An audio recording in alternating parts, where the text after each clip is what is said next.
मैंने जो सिचुएशन था वो बता दिया, उसका एग्जाम था इसलिए थोड़ा लेट हो गया, नहीं तो इतना लेट बिल्कुल नहीं होता, बट फिर भी कल से लेट नहीं होगा, ध्यान रख लेना, ठीक है ना। तो आप आराम से आ जाना प्रभु, और 9:45 तक हम लोग हर हाल में क्लास स्टार्ट कर लेंगे, ठीक है।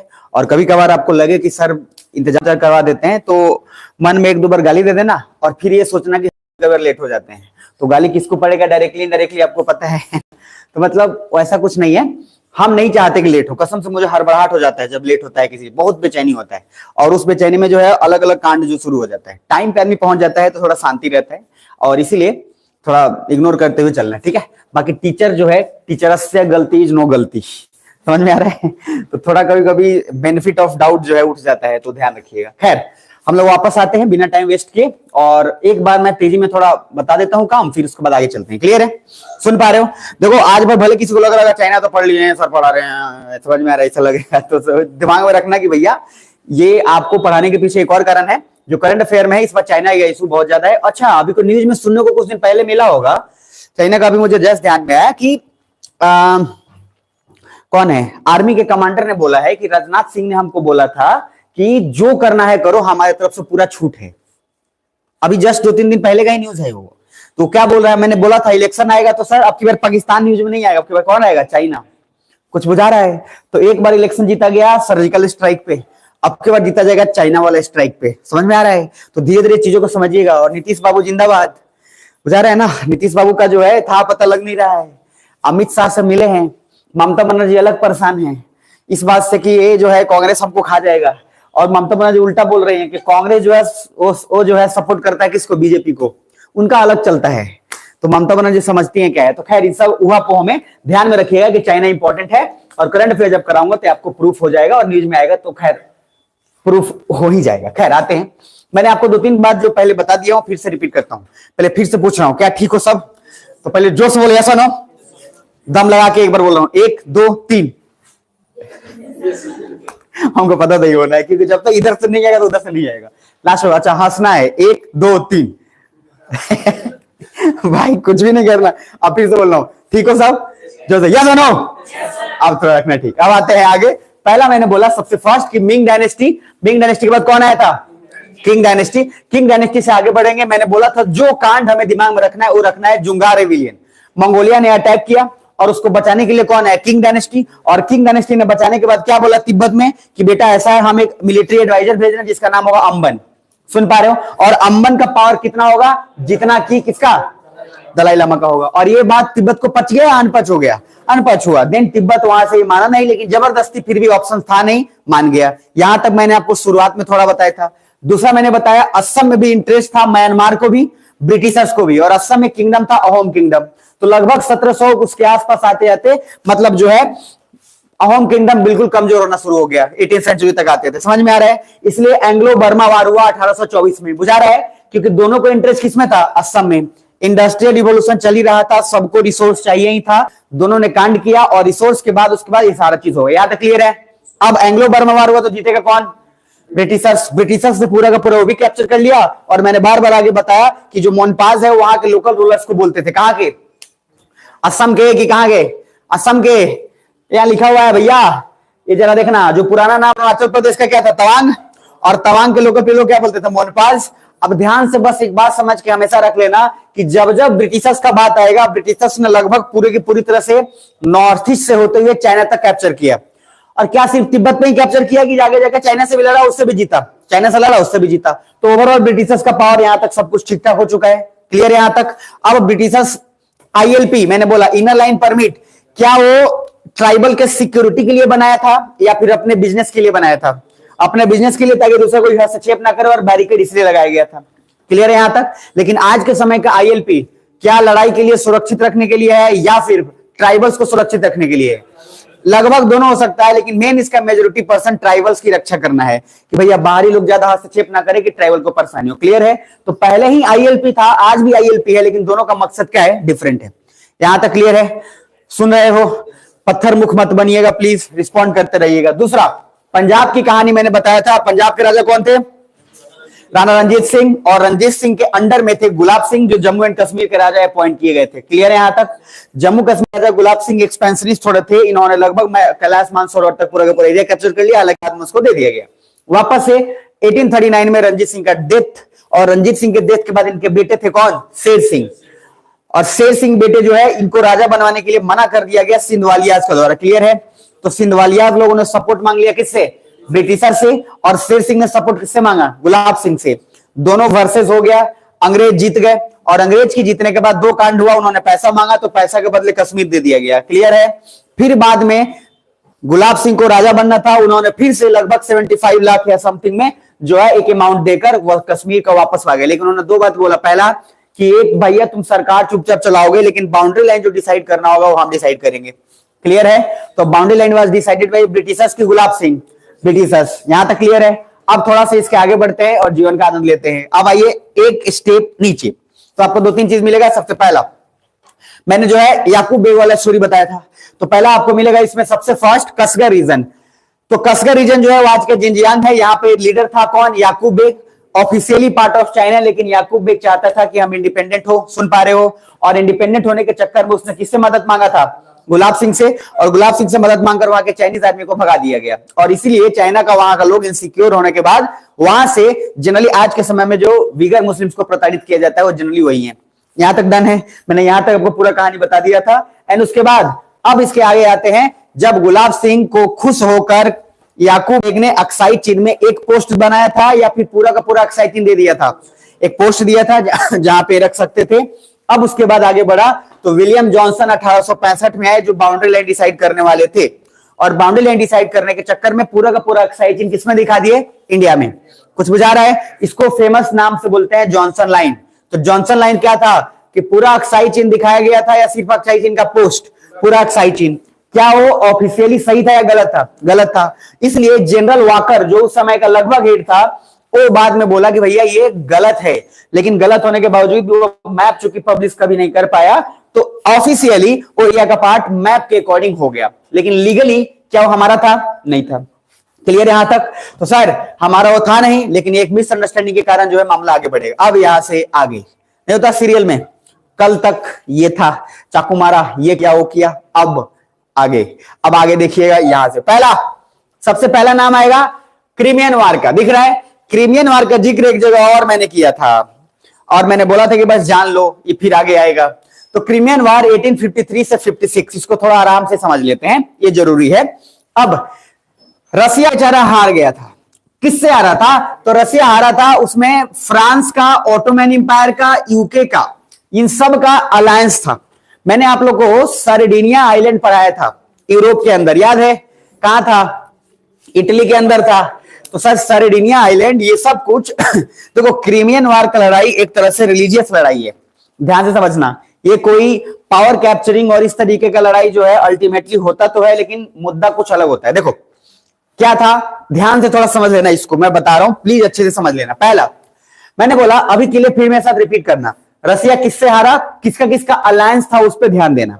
पहला अलायंस था फ्रांस, दिख पा रहे हैं? दूसरा है ऑटोमन एम्पायर, और ऑटोमन एम्पायर भी टर्की वगैरह समझो, ध्यान से समझ में आ रहा है? दूसरा, उसके आगे बढ़ेंगे, ऑटोमन एम्पायर, यूके, ब्रिटेन, बुझा रहा है? तो ब्रिटेन, फ्रांस और ऑटोमन एम्पायर, ये सब के सब एक साथ हो गए। एंड आगे जो है एक पिडमोंट सार्डिनिया, मतलब इटली, ये सब एक साथ है अभी। और ये इसलिए हुआ क्योंकि क्रिश्चियन माइनॉरिटीज का सारा गेम था, ध्यान से समझना। कैसे? मैंने आपको बोला फ्रांस जो है ये थोड़ा बहुत बदनाम है, किस पर्पस के लिए, कि मुस्लिम्स लोगों को या किसी और धर्म लोगों को उतना सपोर्ट नहीं करता है। फ्रांस सेकुलरिज्म पे उतना बिलीव नहीं करता है। कुछ बुझा रहा है? इसलिए इस्लाम जब जाता है फ्रांस में तो वहां वो लोग इनसिक्योर हो जाते हैं। कुछ बुझा रहा है? तो फ्रांस भी वैसा ही है, देखना।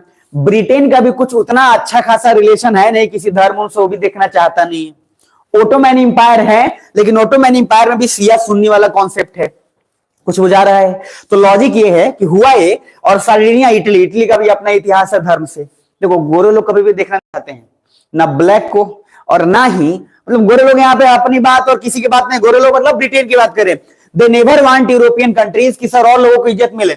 वो तो दबाव है, सामाजिक इंटरनेशनल प्रेशर, जिसके कारण अफ्रीकन लोग और सबको रिस्पेक्ट मिल जाता है। ये तो मैंने बोला था, गला दबा के मुआ दिया गया रोड पे, और वो भी अब के समय में एक पुलिस ऑफिसर और जिंदा।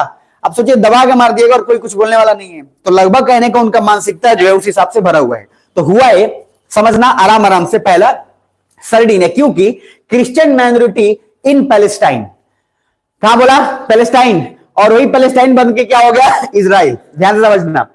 और एक बात बता देता हूं, जैसे इजराइल का जो धार्मिक ग्रंथ होता है ना, या जैसे उसका टेस्टामेंट है, मान लो, ध्यान से समझना। तो धार्मिक ग्रंथ में इजराइल के लिखा हुआ है, जो वहां का सबसे धार्मिक गुरु लिखा हुआ है कि कोई आदमी अगर एक बार करे तो सर उसको 10 बार मारना है, पनिशमेंट देना है, वहां का नियम है। इसलिए इजराइल पे कोई एक बम मारेगा ना तो 10 को मारेगा, 10 गुना। तो समझ में आ रहा है? और जाके खुश होता है, क्यों? वाह, आज हम धर्म अलग किए, क्योंकि उनके धर्म में लिखा हुआ है, जो वहां का गुरु है, जैसे ग्रंथ है, उस ग्रंथ में लिखा हुआ है कि पनिशमेंट देना है, कम नहीं, बढ़ा के देना है। तो वहां का नियम ही वही है। इसलिए इजराइल के इतिहास देखोगे तो कहीं से भी कुछ है ही नहीं। हमारे कॉन्स्टिट्यूशन में क्या है? हमारे कॉन्स्टिट्यूशन हमको रोकता है कि बेटा जितना है उतना दो, और वो भी तुम्हारा अधिकार है। और वहां पे पूरा का पूरा खुल्लम खुल्ला लिखा हुआ कि जैसे कोई गलत किया काट दो एकदम, और उसका नियम ही ऐसा है, तो कहां से शांत रहेगा? इसलिए देखो, हमास पे हमास एक मारता है, 10 मार के आता है। कुछ समझ में आ रहा है? तो वहां का ग्रंथ ही अलाउ करता है उनको, और लोग खुश हो रहे होते हैं कि ग्रंथ के अकॉर्डिंग चल रहे हैं, अकॉर्डिंग। समझ में आ रहा है? और ये जो है ना इजराइल वाला अलग परेशान है। तो लॉजिक क्या है कहने का?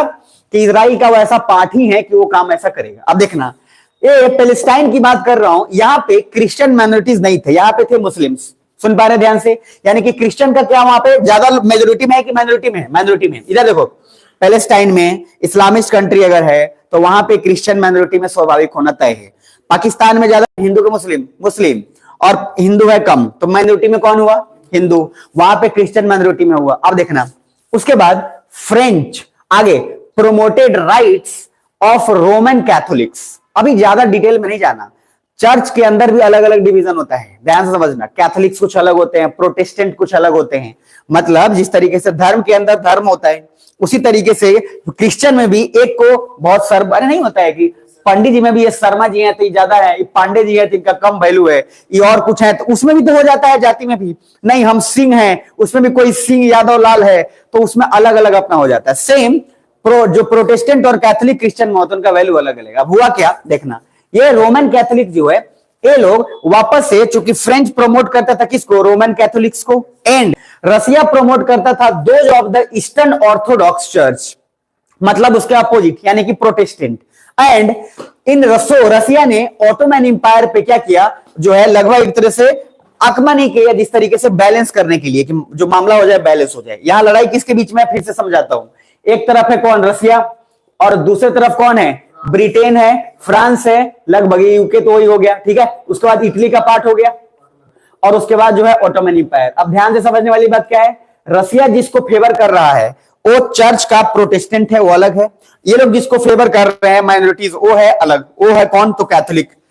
अब इसमें हुआ क्या, रसिया ने ऑटोमन इंपायर पे किया, देन बैलेंस ऑफ पावर के लिए अलायंस किया गया। और बैलेंस ऑफ पावर के लिए अलायंस किया गया, मैंने बोला क्योंकि रसिया उस समय डोमिनेट था ही। रसिया ने जब अटैक करना चाहा तो उसके बदले में ये सारा लोग मिल गए, और सारा लोग मिलकर लड़े, और लड़ने के बाद जो है रसिया हार गया। अब ध्यान से थोड़ा इमेजिन करना, जो पहले का पढ़ा है कनेक्ट होने वाला है। रसिया हार गया, चुप तो बैठेगा नहीं भाई, पिटाया वो बदलेगा। और पावरफुल आदमी को अगर पीटे हो तो पावरफुल आदमी शांत नहीं रहेगा। समझ में? कालीन पे को मारे, मजाक थोड़ी है। तो कालीन भैया बदला लेंगे आपसे। अब सर लॉजिक क्या है? लॉजिक ये है कि जैसे ही ये बदला लेने के लिए सोचेगा तो ब्रिटिशर्स को सबसे ज्यादा इनसिक्योरिटी हो जाएगी। तो लॉजिक क्या है कि अब यहां पे नेक्स्ट आना, अब इधर देखना। तो सर ये तो मामला हो गया, ब्रिटिशर्स ने समझाया, नागा लोग जो है, चलिए आज थोड़ा कष्ट कर लीजिए, मेरा डाटा ले लेना। चलिए नेक्स्ट आते हैं, चलो देखना ध्यान से। तो मैंने बोला इधर जिन्ना हो देखना। तो सबसे पहला यहाँ पे हुंजा नागर को जो अगर बनाया गया है, उस एरिया को कैप्चर कर किया गया, जो बल्चिस्तान और जो है खैबर पख्तूनख्वा अभी हुआ, वो गिलगिट और बल्चिस्तान बोल रहे थे, ध्यान से समझना। तो उन्होंने क्यों किया था? इसलिए किया था क्योंकि उसके पीछे दो रीजन था। पहला, वो रोकना चाहते थे किसको? रसिया को। अच्छा, रसिया को रोक रहे हैं, उसके बाद चाइना आजाद। चाइना में सिविल वार कब खत्म हुआ? 1948, 1948 में चाइना आजाद हो रहा है प्रभु, ध्यान से समझना। और चाइना में अभी भी जो है किंग डायनेस्टी, आगे चलकर मैंने आपको पढ़ाया था कि लगभग एक ऐसा डेट 1911 तक आते आते बिल्कुल कमजोर हो गया था। इधर ध्यान से समझना, ये पढ़ा चुका हूं, आपका मर्जी है, ध्यान रखना। अब इधर हुंजा नागर के बैटल जैसी कैप्चर किया तो यहां लोगों ने शुरू कर दिया, इधर चाइना के लोगों ने भी बोला कि भैया ऐसा है कि ये जो लोग हैं जो यहाँ पे रह रहे हैं, ये लोग अपना एलिगेंस जो है, मतलब अपना समर्पण जो है, ये बुद्धिज्म के तरफ और थोड़ा सा तिब्बतियन के तरफ ज्यादातर फेवर करते हैं। ध्यान से देखना, allegiance to China, then Britisher said कि भैया फिर से हम जो है यहाँ पे बॉर्डर लाइन डिसाइड करेंगे और बताएंगे। मतलब चाइना ने सिंपल बोला कि आप जहां पे अपना बेस बनाए हैं गिलगिट और बल्चिस्तान में, वो रीजन किसका है? चाइना का है। तो ब्रिटिशर्स बोला प्रभु अभी ये किसी का नहीं है, ये डिसाइडेड नहीं है, क्योंकि अभी तक लाइन डिसाइड नहीं हुआ है। कौन सा लाइन डिसाइड हुआ था? जॉनसन वाला लाइन, और जॉनसन लाइन के अकॉर्डिंग भी पूरी तरह से पब्लिश हुआ नहीं। और उसके बाद फिर आगे चलकर इन्होंने बोला कि अभी जब तक डिसाइड नहीं हुआ है तब तक हम यहां रहेंगे। और ये क्यों रह रहे थे ब्रिटिशर्स? इनका कब्जा करने का इरादा बिल्कुल नहीं था, ये भी रसिया को रोकना चाहते थे, ये रसिया किसी तरह से ना आए। समझ में आ रहा है? तो इन्होंने अपना एक पोस्ट बना लिया, और पोस्ट बनाने के चक्कर में इधर देखो, ये सोचे कि चाइना मानेगा नहीं। अच्छा, चाइना को ब्रिटिशर्स ने हराया था। अभी हम बात अगर 1896 की कर रहे हैं तो बहुत बार पीट के भी बराबर कर दिया है, ध्यान से समझिएगा। तो ब्रिटिशर्स ने कहा अब फिर से लाइन डिसाइड होगा, और अब की बार जो लाइन डिसाइड होगा वो अर्धक लाइन डिसाइड होगा, और अब की बार जॉन अर्धक आएंगे। समझ में आ रहा है? जॉन नाम में अर्ध है, लेकिन अक्साई चीन पूरा दिखा देंगे इंडिया में। और अब की बार इन्होंने अक्साई चीन के आगे तक दिखा दिया कि पूरा जो है इंडिया का है। अच्छा, इंडिया का क्यों दिखा रहे हैं? मतलब ब्रिटिशर्स अभी कहां पे है? इंडिया में है। तो सर उनको इंडिया से मतलब है, तो उन्होंने पूरा किसमें दिखा दिया? इंडिया में। अब भाई आगे देखा तो क्या, ये तो जॉनसन का बाप निकला। जॉनसन थोड़ा ही दिखाया, इसने पूरा दिखा दिया। तो यहां देखना, अर्धक को बोला कि भैया सर्वे हो गया, and then chief of the British military head की भैया जॉनसन लाइन से भी आगे का दिखा दिया गया। और इन्होंने यारकड एंड जो है कार्कस, दो नदी यारकड एंड कस्कर रिवर तक पूरा का पूरा लाइन दिखा दिया। इसी को फॉरवर्ड स्कूल ऑफ थॉट बोलते हैं। फॉरवर्ड स्कूल ऑफ थॉट मतलब जितना बाउंड्री पहले था उससे और ज्यादा आगे इन्होंने दिखा दिया। कुछ बुझा रहा है? हालांकि फॉरवर्ड स्कूल ऑफ थॉट का अलग अलग मीनिंग है, बट यहां का सेंस ये है कि जॉनसन ने जितना दिखाया था उसके आगे तक दिखा दिया कि कम दिखाया? आगे तक दिखा दिया। क्लियर है? तो अर्धक साहब पॉपुलर हो गए। और अब चाइना रोएगा कि हंसेगा? हंसेगा कि रोएगा? वैसे हंसना अच्छी बात है, लेकिन जब किसी का जमीन चला गया तो क्या ही हंसेगा, है ना? देखो ध्यान से। तो सर चाइना बेचारा परेशान हुआ, चाइना ने ऑब्जेक्शन किया। 1896 तक फिर से किंग डायनेस्टी, चूंकि थोड़ा थोड़ा करके क्या हो रहा था, कमजोर हो रहा था, और कमजोर होते होते 1911 तक पूरी तरह से क्या हो जाएगा, खत्म। तो अर्धक लाइन जो है वो प्रॉब्लम तो था, बट आगे चलकर फिर से ब्रिटिशर्स ने अर्धक लाइन को कैंसिल कर दिया। तो ये अति हो गया था ये वाला। जॉनसन लाइन तक मैंने जो जा रहा था, जॉनसन लाइन के आगे तक अति, कभी कभी अति हो जाता है, और जब अति होता है तो फिर उसके बाद इति होता है उसका। समझ में आ रहा है ना? तो हर अति का इति होना तय। इधर देखिए, तो today India claims Aksai Chin on behalf of Johnson line in Ardagh line. अगर आज इंडिया बोलता है कि on the behalf of Johnson line in Ardagh line Aksai Chin is a part of India, तो क्या ऑफिशियली ये जो बोल रहा है वो गलत है या सही है? गलत है। तो हम कहने के लिए क्या कह सकते हैं कि इंडिया भले ही क्लेम करता हो, बट वो क्लेम जो है अनजस्टिफाइड है, वो किसी भी तरीके से जस्टिफाइड नहीं है, क्योंकि ऑफिशियली वो कभी हमारा था ही नहीं। और याकूब बेग ने जो दिया था वो पूरा अक्साई चीन नहीं, बल्कि स्मॉल पोस्ट जो बनाने के लिए सिर्फ दिया था। पहले यहां तक क्लियर है? कॉन्सेप्टवा क्लियर हुआ? चलिए आगे आते हैं। नेक्स्ट आइए जरा, नेक्स्ट अगर नेक्स्ट ध्यान देखेंगे 1896 में after the cancellation of Ardagh line, because Ardagh line इतना ज्यादा दिखा दिया गया था। मैं फिर से रिक्वेस्ट कर रहा हूं, अलर्ट रहना। अगर आ गए हो तो पढ़ ही लेना, कुछ और मत सोचना। और अगर नहीं मन है तो उस दिन मत आना या घर चल जाना। समझ में आ रहा है? हम जबरदस्ती तो करते नहीं है, तो आप आराम से जब आ गए हो तो भैया पढ़ ही लो, पढ़ाई की लिखाई की बात चल रहा है। तो पहला 1896 में देखो, सबसे बड़ा पाप क्या है इस दुनिया में? जो करने आए हो वो नहीं कर रहे, वही पाप है। आपकी रिस्पॉन्सिबिलिटी है, आपकी रिस्पॉन्सिबिलिटी, आप आईएएस ऑफिसर है, आपका फर्ज है। अगर वो नहीं कर रहे, वही सबसे बड़ा करप्शन, वही सबसे बड़ा पाप। करप्शन सिर्फ पैसा लूटना, किसी से घूस लेना, ये सब करप्शन नहीं होता। इस दुनिया में सबसे बड़ा राष्ट्र हित और राष्ट्र का रिस्पॉन्सिबिलिटी क्या है? जो आपका काम है वो काम करिए। अगर आपने आईएएस में काम किया, आप वही करिए, दूसरा कुछ मतलब नहीं रखिए। अगर राष्ट्र के समर्पण चाहिए तो, और वो नहीं कर रहे हैं तो पाप है। अब सोचिए, अगर आप दारू के ठेके पे जा रहे हैं और वहां पे जाकर आप आईएएस सोच रहे हैं, और जब आईएएस के लिए पढ़ने आ रहे हैं वहां पे फिर आप दारू का ठेका सोच रहे हैं, तो इससे बड़ा पाप क्या ही है? तो जब आप क्लास में आए और क्लास में आकर फिर अपना टाइम बर्बाद कर रहे हैं, तो फिर क्या कर रहे हो तुम? घर पे टाइम बर्बाद कर ही रहे हो, क्लास में आने के बावजूद भी टाइम बर्बाद कर रहे हो। तो इससे बड़ा सीन आपके लिए कुछ नहीं होगा। और सर समय आपको वक्त दिखा देगा, है ना? बड़े बड़े को दिखा देता है। एक समय के बाद जब एहसास होने लगे ना, जब उसके बाद रंगाई पोताई और झाड़ू और बर्तन और सारा कुछ करना पड़ जाएगा हर किसी के लिए, बॉयज एंड गर्ल्स सभी के लिए, तब एहसास होगा कि पूरा बढ़िया चल रहा था, यही वक्त तो ऐसा ही नहीं चले। इसलिए थोड़ा ध्यान में रख लीजिएगा। बाकी मर्जी आपकी है, आप जिए मरिए जो भी करिए। आगे आते हैं। After cancellation of Ardagh line दो चीज हुआ। सबसे फर्स्ट 1899 मैकार्थी, एक और नाम आया, और मैकार्थी और मैकडोनाल्ड, ये दो लोग को फिर भेजा गया कि भैया जाइए और लाइन डिसाइड करिए। कौन कौन? नाम बताना जरा। सबसे पहला कौन आया था? जॉनसन। जॉनसन का जो है दूसरा, उसके बाद कौन है? अर्धक। और अर्धक के बाद मैकार्थी एंड मैकडोनाल्ड लाइन। और ये लोग आए कि अब हम जो है डिसाइड करेंगे, क्योंकि हम रहे इंडिया में, तो McCarthy and McDonald line came and it said कि चाइना का अक्साई चीन है और उसको दे देखना, उसको छोड़ देंगे अगर आप हुंजा एंड नागर को हमें दे दें। इधर देखना क्या बोला है कि बेटा ऐसा है, अक्साई चीन तुम ले लो, लेकिन एक बात ध्यान रखना, हुंजा और नागर वाला जो क्षेत्र है वो हमको देना पड़ेगा तुमको। चाइना कह रहे जो पहले ही से मेरा है उसको हम देकर फिर अपना कैसे ले ले। भाई आप सोचो, आपका जमीन ले ले और फिर आप शर्त लगाएं कि तुमको दूसरा वाला जमीन तब देंगे जब तुम ये वाला जमीन हमको दे दोगे। तो सर चाइना ने सिंपल बोला, चाइना से कि जब वो आपका था ही नहीं तो फिर ये क्लेम कैसा हो, चैलेंज कैसा हो रहा है, फिर शर्त कैसा। Finally McCarthy and McDonald line जो है वो भी कैंसिल हो गया, क्योंकि ये भी जो है साफ सुथरा नहीं लग रहा था। अच्छा, ये ब्रिटिश सारा कांड क्यों कर रहे हैं? क्योंकि अपने आप को सुरक्षित रख पाए किससे? रसिया से, बस और कुछ नहीं है। इनका कोई मानसिकता नहीं एरिया फैलाना है, एरिया फैलाने का कोई इनका ना मानसिकता कभी था ना कभी है। सिंपल रिसोर्स पे कब्जा और अपने आप को सुरक्षित रखना। आगे अपना प्रेजेंस बनाए रखा ताकि रसिया इन्वेड ना करे। तो ब्रिटिशर्स ने जबरदस्ती हुंजा और नागर पे अपना एरिया बना के रखा। तो क्या वो ऑफिशियली सही कर रहा था कि गलत कर रहा था? गलत ही था वो, लेकिन वो अपने आप को बचाने के लिए कर रहा था। तो उस समय के हिसाब से सही था। कुछ समझ में आ रहा है? कुछ लोग ये कहते हैं कि अगर वापस से जब लड़ाई हो रहा था तो रसिया अगर आता उस समय और फिर उसके बाद आगे वर्ल्ड वॉर 2 में अगर जापान जिस तरीके से मारना शुरू किया और जो इंडिया तक लगभग पहुंच गया था, तो अगर वो नहीं अगर उसको रोका जाता, जिसमें अमेरिका का हस्तक्षेप नहीं होता, तो शायद बहुत ज्यादा नृशंस हत्याएं और ज्यादा होती इंडिया में। और उस समय उसके बाद ब्रिटेन का कब्जा तो नहीं रहता, लेकिन रसिया, जापान और उन लोगों का कब्जा ऐसे रहता, जबकि डायरेक्टली जापान का होता, क्योंकि जापान उसमें मेन जो था ना लीड रोल में था उधर, तो उसको रोक दिया गया। बट देखो पॉइंट ये नहीं है कि कौन आता कौन नहीं आता, पॉइंट ये इतिहास है, होना था हो गया है। अब ध्यान से समझना, अभी के चक्कर में ये है कि ब्रिटिशर्स को बस रसिया को रोकना है कि किसी तरह से वो अपना गेम ना खेले। इधर पढ़ाया हूं 1911-12 तक आते आते किंग डायनेस्टी काफी वीक होने लगी। अरे बताया था।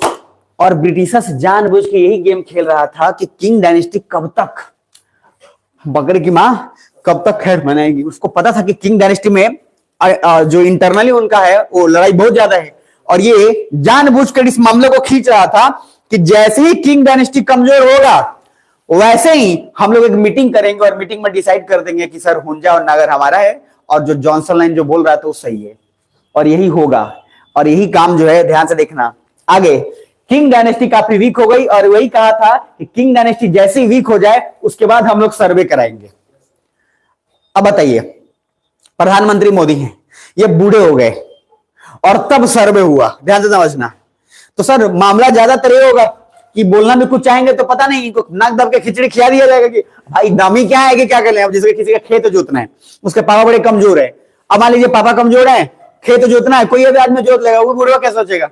यही सोचेगा भाई जाने दो यार, मतलब जीना मरने से अच्छा जी ले, क्या ही बोल के करेंगे। सामने सब वो हट्टा कट्टा आदमी सब लेके बैठा है, लाठी उठी, एक लाठी में सारा कांड हो जाना है लाला लाजपत राय की तरफ। कुछ बुझा रहा है? तो लॉजिक क्या है कि अभी तक आपको ब्रिटिशर्स ये देखने को मिलेगा कि दिमाग लगा दिया है, और दिमाग लगाने के बाद दो कांड हुआ है। पहला, इधर मीटिंग बुलाया 1911-12 के बाद, किंग डायनेस्टी गेट्स वीक। 1913 में हेनरी मैकमोहन ने मीटिंग किया। कौन? मैकमोहन। और एक नया लाइन आएगा मैकमोहन लाइन। तो हेनरी मैकमोहन ने मीटिंग किया और मीटिंग में देखो 3 आदमी को बुलाया, और जानते हो मीटिंग कहां हुआ है? शिमला में। बुझा रहे? इन लोगों को भी मतलब शिमला पसंद था। तो उस मीटिंग में 3 आदमी थे। पहला था ब्रिटिशर्स, दूसरा जो बुलाया गया था वो तिब्बत के दलाई लामा को, और तीसरे आदमी है वो है चाइना। कुछ समझ में आ रहा है? 3 आदमी, फिर से बोलना कौन कौन? तिब्बत और चाइना। चाइना कह रहा है दलाई लामा कहां से आ गए रे? ध्यान समझना, क्योंकि चाइना का तो मानना था कि तिब्बत किसका है? मेरा है। तो फिर इसको अलग क्यों माना जा रहा है? चाइना को मेन प्रॉब्लम तो ये था कि चाइना जो है वो तिब्बत पे कंट्रोल करता है, वो ऑफिशियली उसका है, और तिब्बत हमेशा से इंडिपेंडेंट रहा है। तो सर चाइना को इस बात का मकसद नहीं था, उसको ये बात का प्रॉब्लम था कि तिब्बत को हमारे बराबर कैसे इनवाइट कर लिया। नहीं बताया? कुछ लोग को इस बात का प्रॉब्लम नहीं होता है कि हमको काहे नहीं बुलाया, इस बात से ज्यादा प्रॉब्लम रहता है कि उसको काहे बुला लिया, और अगर दोनों को बुला लिया तो बोला कि साथ साथ काहे बुलाया, और हमको बैठाया साथ साथ तो हमको बढ़िया वाला कुर्सी देना चाहिए, ऐसा कुर्सी दिया जो हम गिर गए। तो लॉजिक क्या है कि सर बहुत सारा टेंटामेंटी चलता है, इसको बोलते हैं टेंटाई, जानते हैं टेंटाई? तो टेंटाई आपसे बेहतर कौन जानता है, आप लोग तो जन्म करते हैं, बहुत ज्यादा टेंटाई होता है। तो लॉजिक इधर देखिए, इधर जैसे ही इस समय तक चाइना में जो है पॉलिटिकल सिस्टम काफी अनस्टेबल हो गया था, किंग डायनेस्टी खत्म था, सिविल वार शुरू हो गया था, तो लगभग सब आपस में उलझे हुए थे और तभी मीटिंग कर दिया शिमला में। और जैसी मीटिंग हो उसमें 2-3 बात बोला गया। पहला, इसमें जो ब्रिटिशर्स शायद फायदा था कि दबा दिया जाएगा चाइना को, क्योंकि अभी कोई स्टेबल गवर्नमेंट है नहीं। आगे बोला गया, पहला मैकमोहन लाइन के according there will be inner Tibet and outer Tibet. Tibet में क्या होगा, एक इनर तिब्बत होगा और क्या होगा, आउटर तिब्बत होगा। एंड दैट इज इंडिया फिर Tibet and then outer Tibet से China, but China resisted. But Britishers ने क्या बोला, सेड कि तिब्बत हमेशा इंडिपेंडेंट रहा है। तो जब तिब्बत इंडिपेंडेंट रहा है तो फिर चाइना को हक बनता ही नहीं है कि वो बोले कि मेरा था या किसका था। चाइना को सिर्फ इस मीटिंग से प्रॉब्लम नहीं था, सिर्फ इससे प्रॉब्लम था कि तिब्बत को क्यों बुलाया। कुछ समझ में आया? बाद में मीटिंग छोड़ के चला जाएगा तो ब्रिटिशर्स कहेगा छोड़ के गया तो जा, उसके बाद सीधा मैकमोहन लाइन डिसाइड करके और पूरा का पूरा बाउंड्री डिसाइड कर दिया जाएगा। तो ब्रिटिशर्स इसलिए बोलता है कि हम मैकमोहन लाइन नहीं मानते हैं क्योंकि हम मीटिंग में नहीं थे। लेकिन बोला गया भाई तुमको बुलाया गया था, तुम आए थे और तुम आके चले गए हराम खोर, तो गलती तुम्हारा है, तो उसी हिसाब से चलेगा। मेन मुद्दा ये है। तो जरा देखना। दूसरा, चाइना को काफी बुरा लगा कि तिब्बत को बराबर का दर्जा कैसे दे दिया। दूसरा, उसके बाद देन वो मीटिंग से चला गया। फिर शिमला कन्वेंशन जो है sign between Britisher and Tibet. भाई तुम चले गए, तुम इसके बीच में साइन हो गया, बात खत्म। आए थे, तुम गए, आने जा रहा। एंड देन उसके बाद मैकमोहन लाइन के अकॉर्डिंग लद्दाख से तवांग तक ब्रिटिशर्स का होगा and Tawang was the part of south Tibet and Tawang भी कंट्रोल करने के लिए बनाया एनईएफटी। दिमाग में आ रहा है? और एनईएफटी क्या है? North east frontier tract. Logic क्या है सर? ब्रिटिशर्स ने लगभग पूरा का पूरा नॉर्थ ईस्ट से लेकर तिब्बत तक अपना पूरा एरिया दिखा दिया मैकमोहन लाइन के अकॉर्डिंग। क्लियर है? आना जरा नीचे। उसके बाद सो चाइना शिमला से उठकर चला गया एंड इसलिए वो मैकमोहन लाइन से साइन नहीं किया एंड वो मानता है कि मैकमोहन लाइन जो इलीगल है क्योंकि उसने एक्सेप्ट नहीं किया। तो चाइना का क्या कहना है कि मैकमोहन लाइन वो मानता है कि नहीं मानता है? नहीं मानता है। जबकि ब्रिटिशर्स और तिब्बत का कहना है कि मैकमोहन लाइन एक्सेप्टेड है। भाई तुम गए तो तुम्हारी गलती है, तुमको बुलाया गया था, तुम आए भी थे, पेड़ा उड़ा खा के चले गए हो। कुछ बुझा रहा है? और जब खा के गए हो तो भैया तुमको हर्जाना जो है भरना पड़ेगा। अब सर कुछ लोग आगे नहीं खा के चले जाते हैं, शादी में होता है, ज्यादा राजपूतवा के शादी में होता है। देखो राजपूत लोग के शादी में मारपीट ना हो ऐसा पॉसिबल ही नहीं। और उसी राजपूत का एक दूसरा रूप है जादव। जादव जी के शादी में जब तक लड़ाई पीट नहीं होगा तब तक वो सक्सेसफुल नहीं होगा। गमछा बिछा देगा सब, और दहेज 1 लाख के लिए पूरा मारपीट चल रहा है, बुझा रहा है? जबरदस्त एकदम। नहीं देगा तो मरवा पे नहीं बैठेंगे। समझ में आ रहा है? अजीब अजीब अजीब अजीब टोटले। भैया देखो कोई जाति तो ब्यास कर रखना, हर किसी का बराबर यहाँ पे जो है ताल ठुकाई होता है। तो चिंता मत करना कि एक जाति को कैसे छोड़ दो, जाति को कैसे छोड़ दिया। सब जाति वैसा ही है, सब जाति का अपना अलग अलग रूप है, अलग अलग पहचान है। जैसी लाठी का नाम आता है तो कुछ लोग कहते हैं कि नहीं राजपूत का शादी में अगर लड़ाई नहीं हो तो कैसे। अब ज्यादातर लोग कुछ लोग स्टाइल दिखाने के लिए बंदूक बंदूक ले आते हैं, ऐसा हमारा दूल्हा कहाँ गायब हो गया। आसान माने तो लॉजिक क्या है, कुछ लोग टसन में जो है मामला बेकार कर देते हैं। अब दूल्हा गायब ही हो गया, अब क्या ही करना है फिर, समझ में आ रहा है? तो इस तरीके से जो है थोड़ा टसन मत रहिएगा। अब मारा था समियाना में मार दिया दूल्हा की आंख में। अभी बहुत बार होता है ऐसा कारण। अभी तो कुछ दिन पहले भी न्यूज में आया था, चकिया में ऐसा हो गया था। चकिया में दूल्हा को लग गया, हालांकि उसका आंख नहीं, उसका नाक कट गया। लेकिन फिर भी अब सोचिए बात बराबर ही है, आंख कटा चाहे नाक कटा, दूल्हा तो हो गया इलीगल। तो लॉजिक क्या है, दूल्हा उसके बाद जो है मामला उसका निकल गया, सांस कहां से लेगा वो। तो ये ध्यान में रखना है कि टसन नहीं दिखाना है। और बिहार में मौत ज्यादातर यंग का होता है शादी में ही। 2 पर्पज से होता है, एक टसन के चलते और टसन होता है लड़की के चलते। इस दुनिया में 2 ही चीज का बलि का बकरा बनाया जाता है, एक गर्ल्स, और हमेशा उसको जो है उसी के लिए लड़ाई होगा, दोनों गोली मार के दोनों मर गया। ऐसे सुरवीर लोग आपको खूब मिलेंगे। समझ में आ रहा है? मीना बाजार में भी हो गया था, ऐसा ही कांड हुआ, शादी में हुआ, दोनों ने लड़े, मार दिया, दोनों खत्म हो गया। तो भैया इस चक्कर में नहीं पड़िएगा, टसन दिखाना है। अगर गोली चलाने का इतना शौक है तो आईपीएस बनो, धड़ाधड़ मारो, क्या दिक्कत है? एकदम ताल ठोक के मारो, स्टाइल मारो, वीडियो रिकॉर्डिंग करो।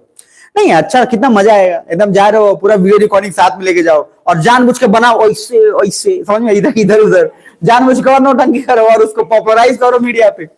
करते हैं लोग, आप भी करो, क्या दिक्कत है? सस्पेंड होना लेकिन करते रहो, मजा तो उधर ही है ना। 10 को मारे, सस्पेंड हो गए, फिर कोई और आएगा गवर्नमेंट, फिर कोई और बुलाएगा, 20 को मारना। तो वहां मजा है, वहां गजब का मजा है, वहां तो पूरा अथॉरिटी है, वहां तो हिसाबो किताब नहीं देना है। इसलिए आईपीएस में बड़ा मजा है। एक जन से पूछा गया कि इंटरव्यू में कि आईपीएस क्यों बनना चाहते हैं?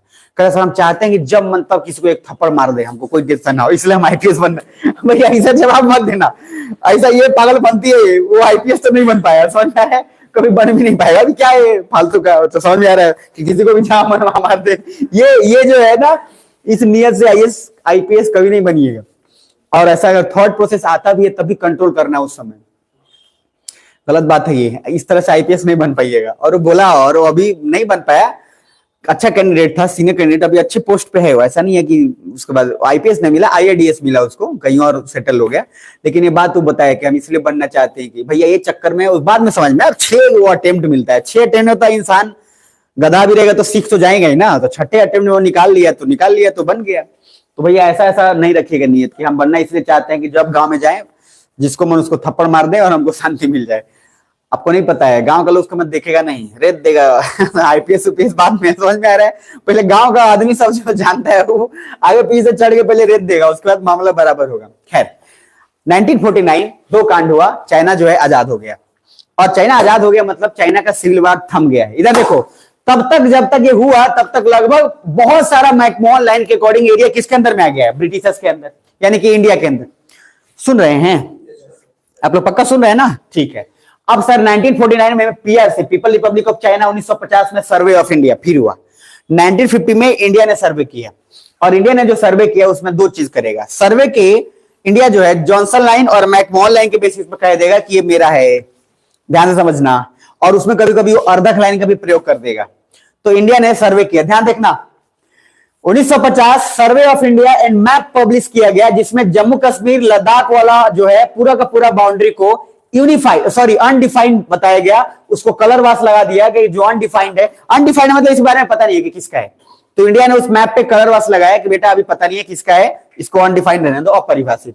जस्ट एक कलर लगा दिया बाउंड्री पे। ईस्ट में तवांग वाले एरिया को बोल दिया कि जो है वो अनडिमार्केटेड है। ईस्ट में तवांग, तवांग मतलब कौन? अरुणाचल प्रदेश लगभग। और चाइना ये कहने लगा कि बेटा अगर तुम्हारा जम्मू कश्मीर लद्दाख और अक्साई चीन है तो हमारा भी तवांग है। तो चाइना अरुणाचल प्रदेश पे अटैक कर दिया, और उसने simple attack in the sense कि वो बोला कि जब तक अगर तुम हमको अक्साई चीन पूरा क्लेम करना बंद नहीं करोगे तब तक हम पूरा अरुणाचल प्रदेश क्लेम करते हैं कि मेरा है। समझ में आ रहा है? तो चाइना किस पे फिर गया? अरुणाचल प्रदेश पे। और हम कहां फिर गए? हम तो अक्साई चीन पे थे। और जिस बेसिस पर कर रहे थे, आप मुझे बताओ, कुछ भी लड़ना झगड़ना, भारत छोड़ दो देश, बट ऑफिशियली लीगली सोचो, क्या वो भारत जो बोल रहा था सही था? नहीं था, कहीं से भी सही नहीं था। और ये बात भारत जान रहा था, उसके बावजूद भी चाह रहा था कि चाइना को जो है उलझा के रखा जाए। आगे अनडिफाइंड इसलिए बिकॉज जम्मू कश्मीर लद्दाख के area Aksai Chin and all हमारा था ही नहीं, एंड इसलिए हमने उसको अनडिफाइंड बोल के इसको कलरवास लगा दिया। समझना ध्यान से। लेकिन अनडिमार्केटेड का मतलब होता है कि भैया ऐसा है कि हमने मैकमोहन लाइन के बेसिस पर कहा था कि चाइना ने कभी साइन नहीं किया शिमला एग्रीमेंट और मैकमोहन लाइन से, सो हम चाइना से बात करने के बाद उसको डिमार्केट कर लेंगे। देखो अनडिफाइंड मतलब पता ही नहीं है किसका है, मतलब किसी को नहीं पता है। डिमार्केटेड मतलब ये पता है कि विवादित है, और चूंकि एग्रीमेंट में चाइना गया था लेकिन साइन नहीं किया था, तो हम चाइना से बात करने के बाद ये पता कर लेंगे कि एरिया किसका है किसका नहीं होगा। अगर शिमला एग्रीमेंट में चाइना नहीं गया रहता तो उसको भी हम अनडिफाइंड ही कर देते, लेकिन चूंकि वो गया था तो हमने उसको क्या लिखा? अनडिमार्केटेड। और फिर बोला बात करने के बाद या तो उसका होगा तो उसका दे देंगे, हमारा होगा हमारा दे देंगे। तो सर याद रखना है, कभी कभी पूछता है कि कलर वास क्या है, तो कलर वास सिंपल है कि एक ऐसा सिंपल कलर लगा दिए जो एरिया अनडिफाइंड था उसको कर दिए। यहां तक क्लियर है? और उसके बाद दो काम किए। पहला, आइए जरा 1950 में एक है पीपल लिबरेशन आर्मी। एक मिनट पढ़ो, इसको पूरा बताते हैं, जल्दी से पढ़ लेना, खत्म ही कर लेते हैं, देखते हैं जहां तक हो जाए। एक बचेगा तो कल निपटा लेंगे। रेडी रहना, सोना मत बस।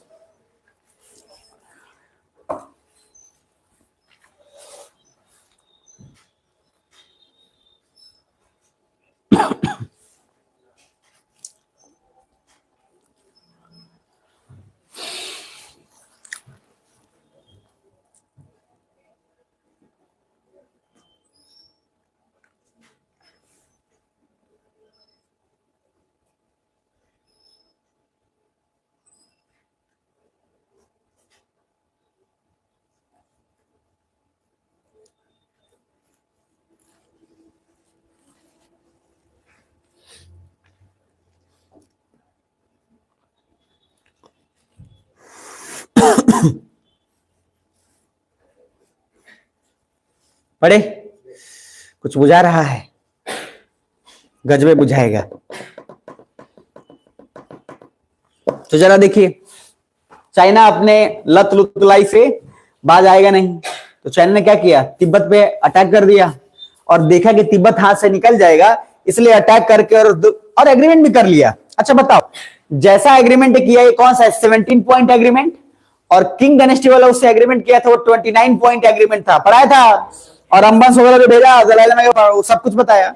ये लोग 17 पॉइंट एग्रीमेंट किया। पहला क्या बोल रहे हैं, Tibetans are one of the nationality of China. पहले ही बोल दिया कि तिब्बत का लोग हमारा है, नहीं होता है, कुछ लोग बोलते हैं ये तुम्हारी भाभी है, इस पर मत नजर डालना। लड़कों से जो होता है वो आपस में जो है वो डिस्कशन कर लेता है, पहले ये सब चुन लेता है। अच्छा, जो लड़की उसको कुछ आता पता नहीं है, लेकिन वो डिसाइडेड है पहले ही से कि भाई ये तेरा भाई को तेरे प्यार हो गया। ये भाई को सुबह में भी प्यार हुआ था। ये कुछ होता है ना दिल फेक आशिक, वो जहां जाएगा वहीं लगा हुआ है, दिल फेक है। उधर गया सुबह में प्यार हुआ के बोले आज प्यार हो गया, फिर शाम में फिर प्यार हो गया। ये ऐसे ऐसे दिल फेक आशिक पे भरोसा मत करिएगा, ऐसे वैसे बहुत प्राणी पाए जाते हैं दिल फेक जो है। और इधर बिहार में बहुत ज्यादा दिल फेक लोग हैं, कोई है ही नहीं, कहीं है कहीं लगा हुआ है। समझ में आ रहा है? अपना कुछ अस्तित्व तो बना के रखिए भाई, ऐसा कुछ ऐसा क्या मतलब इतना भी सख्त रहिए कि काम हो जाए। देखिए पहला चाइना ने इधर पहला अपना काम किया, क्या ये लो भैया हमारा का हमारा तिब्बत जो है हमारा है। अब तिब्बतियंस कह रहे हैं ये देखो जीवन भर इंडिपेंडेंट रहे, हराम खोल कर रहे तुम्हारा है। समझ में आ रहा है? बट फिर भी तिब्बत के पास ऑप्शन नहीं, दो काम हुआ। उसके बाद Tibet has always tied with China. China ने तिब्बत के एग्रीमेंट में बोल दिया कि तिब्बत का हमेशा से जो है चाइना के साथ संबंध रहे। अच्छा, तिब्बतियंस कह रहा है अरे हम तुमको जानते नहीं भाई। समझ में आ रहा है? लेकिन कह रहा है तू जानता है, याद नहीं है, सपना में हर दिन आता है तू। अब सर्वे देखो अलग लेवल पे कांड होता है। अब जरा तीसरा पॉइंट देखना, तिब्बत ने बोला, अच्छा क्या बोला है देखना, बिकॉज ऑफ 1 and 2, मतलब पॉइंट 1 और पॉइंट 2 के चलते Tibet integral part of China हो गया। गजब हाल है। मतलब जो 1 और 2 पॉइंट है वो भी जबरदस्ती का है, और उस बेसिस पे एक तीसरा पॉइंट आ गया कि Tibet is a integral part of China. कुछ बुझा रहा है? मैंने बताया, सोचिए ध्यान से, जब जम्मू कश्मीर का विवाद चल रहा था तो क्या हुआ था, उस समय जम्मू कश्मीर ने जाकर खुद से लिखा था कि we are the integral part of India. अरे बताया ना, जब वो लोग जाकर भेजा तो हमने कोई फोर्सफुली नहीं किया। यहां तो जबरदस्ती बोलवा लिया जा रहा है कि because of point 1 and point 2 जो कि तुम डिसएग्री करते हो उसके बेसिस पे भी you are the part of China. समझ में आ रहा है? आगे अब तिब्बत के पास कोई ऑप्शन था, हर के पास कोई ऑप्शन नहीं रहता है। तिब्बत बेचारा कर रहा है, ठीक है भाई साइन कर देते हैं, आगे part of China, but this statement is wrong. लेकिन फिर भी तिब्बत जो है साइन कर दिया। एंड चाइना ऐसा क्यों किया, उसके पीछे पहला रीजन है, याद करो मैंने बोला था कसगर वाला याकूब बेग, याद है? उस सबक सिखाने के लिए उस एरिया के लोगों को जानबूझ के कैप्चर किया।